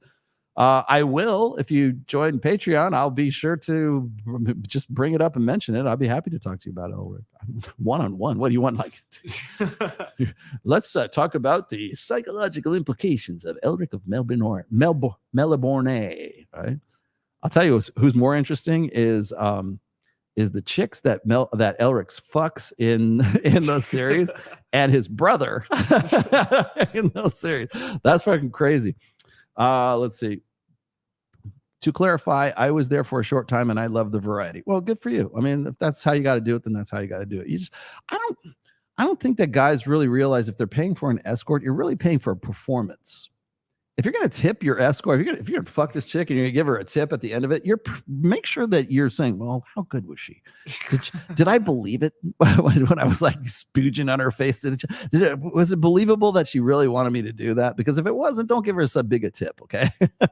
It's a performance art. That's what's really what fucking a whore or an escort is like. You're paying for performance art, right? I mean, put it this way. Like if you want to learn how to play golf, and you're gonna pay a golf pro to like help you with your swing and maybe so that you're a better player. You're paying that guy based on his ability to teach you how to perform something. Oh, is it not the same? It's like you're paying a pro. He's a pro. She's a pro. You're paying her for the performance. You're paying her for the experience, and hopefully you learn something after. But like you're paying for the believability that she actually has genuine desire for you, rather than, are you done yet? I got laundry to fold. We got to go pick up the baby for my sister in half an hour. Yeah. Women don't cheat with better men. Women cheat to optimize hypergamy. Thank you. Well, I think we can leave it at that then. Okay, guys. I will see you guys next week. I believe we have Access Vegas on Thursday, although we might be taking this week off. I'm not really sure just yet. But we will be doing, Mike and I will most definitely be doing Twitter Spaces by Wednesday. So look for that in my, on my, I'll make an announcement. I'll give you guys a heads up on probably Tuesday, so you guys see that. My band's coming along nicely. We're trying to find a place right now in Vegas where we can test out some of our material. So we might be doing an open mic night. If that happens, check my Instagram, because all of my cool stuff happens on Instagram. All of my informational stuff and my shit talking happens on Twitter. Those are like two different environments. Like I love transitioning from Twitter over to Instagram, because I go to Instagram and all these girls are like, oh, we love you, Rolo. Oh, yeah, blah, blah, blah. And then I go back to Twitter and like, fuck that guy. He's a racist. He's got an alt. It's like night and day. It was like two different worlds. But anyways, and since we're here at the end, I also let me reiterate, I do not have an alt. I've never had an alt. I don't care what the fuck anybody says. I've already proved that I don't. If you're wondering what I'm talking about, go back to the beginning of this video and you'll understand what I'm saying. Already been proven that Destiny's a fraud, Not So Erudite is a fraud, and a coward at that. Let's see. Tree of Logic is a fraud, and piling on there is John Anthony Lifestyle. So all these guys piling on, trying to defame me right now. You guys are wrong. And you're basically what you're doing is you are broadcasting false information. False. You guys are defaming me. I could give you C&Ds. I've already reported the videos. I don't know, but YouTube doesn't give two shits about me. But if I can get other people to report it, I will. But it's 100% fallacious shit. I've already proved it in the beginning here. So with that said, go check that out. And I will be seeing you guys next week. And we are out of here.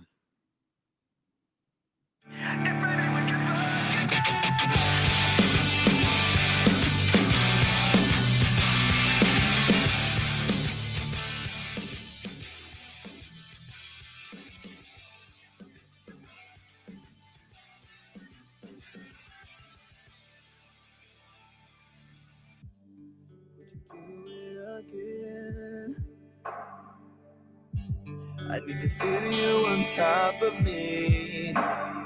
It was my first time,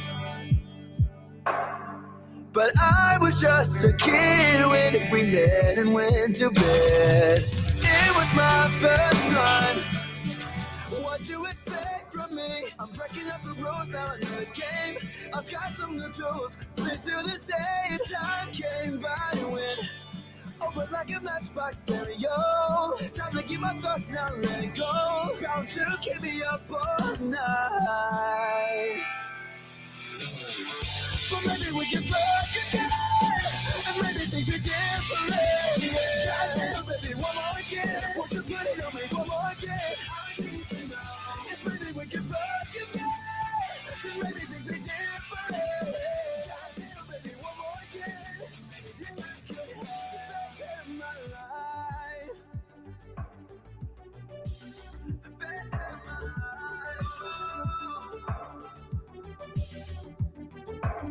Now we're fucking in the bathroom, tearing up everywhere while I got your hair. Why you screaming my name? She was swinging in the bedroom, whole time stopping and stuffing with her head like she's Claudia Kelly.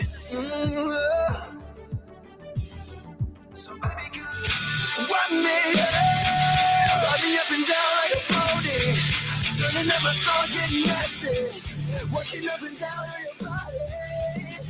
Rub me up and down like a pony, turning up my song on your body. Baby, we'll get down to it all night. But maybe we can fuck again, and maybe things are different. Try to, baby, one more again. Won't you put it on me one more again? I need to know if maybe we can fuck again, then maybe things are different. Try to, baby, one more again.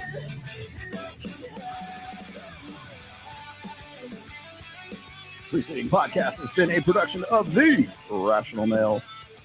All rights reserved. 2024 registered trademark. Live from Red One Studios in Las Vegas. All rights reserved. Don't steal net stuff.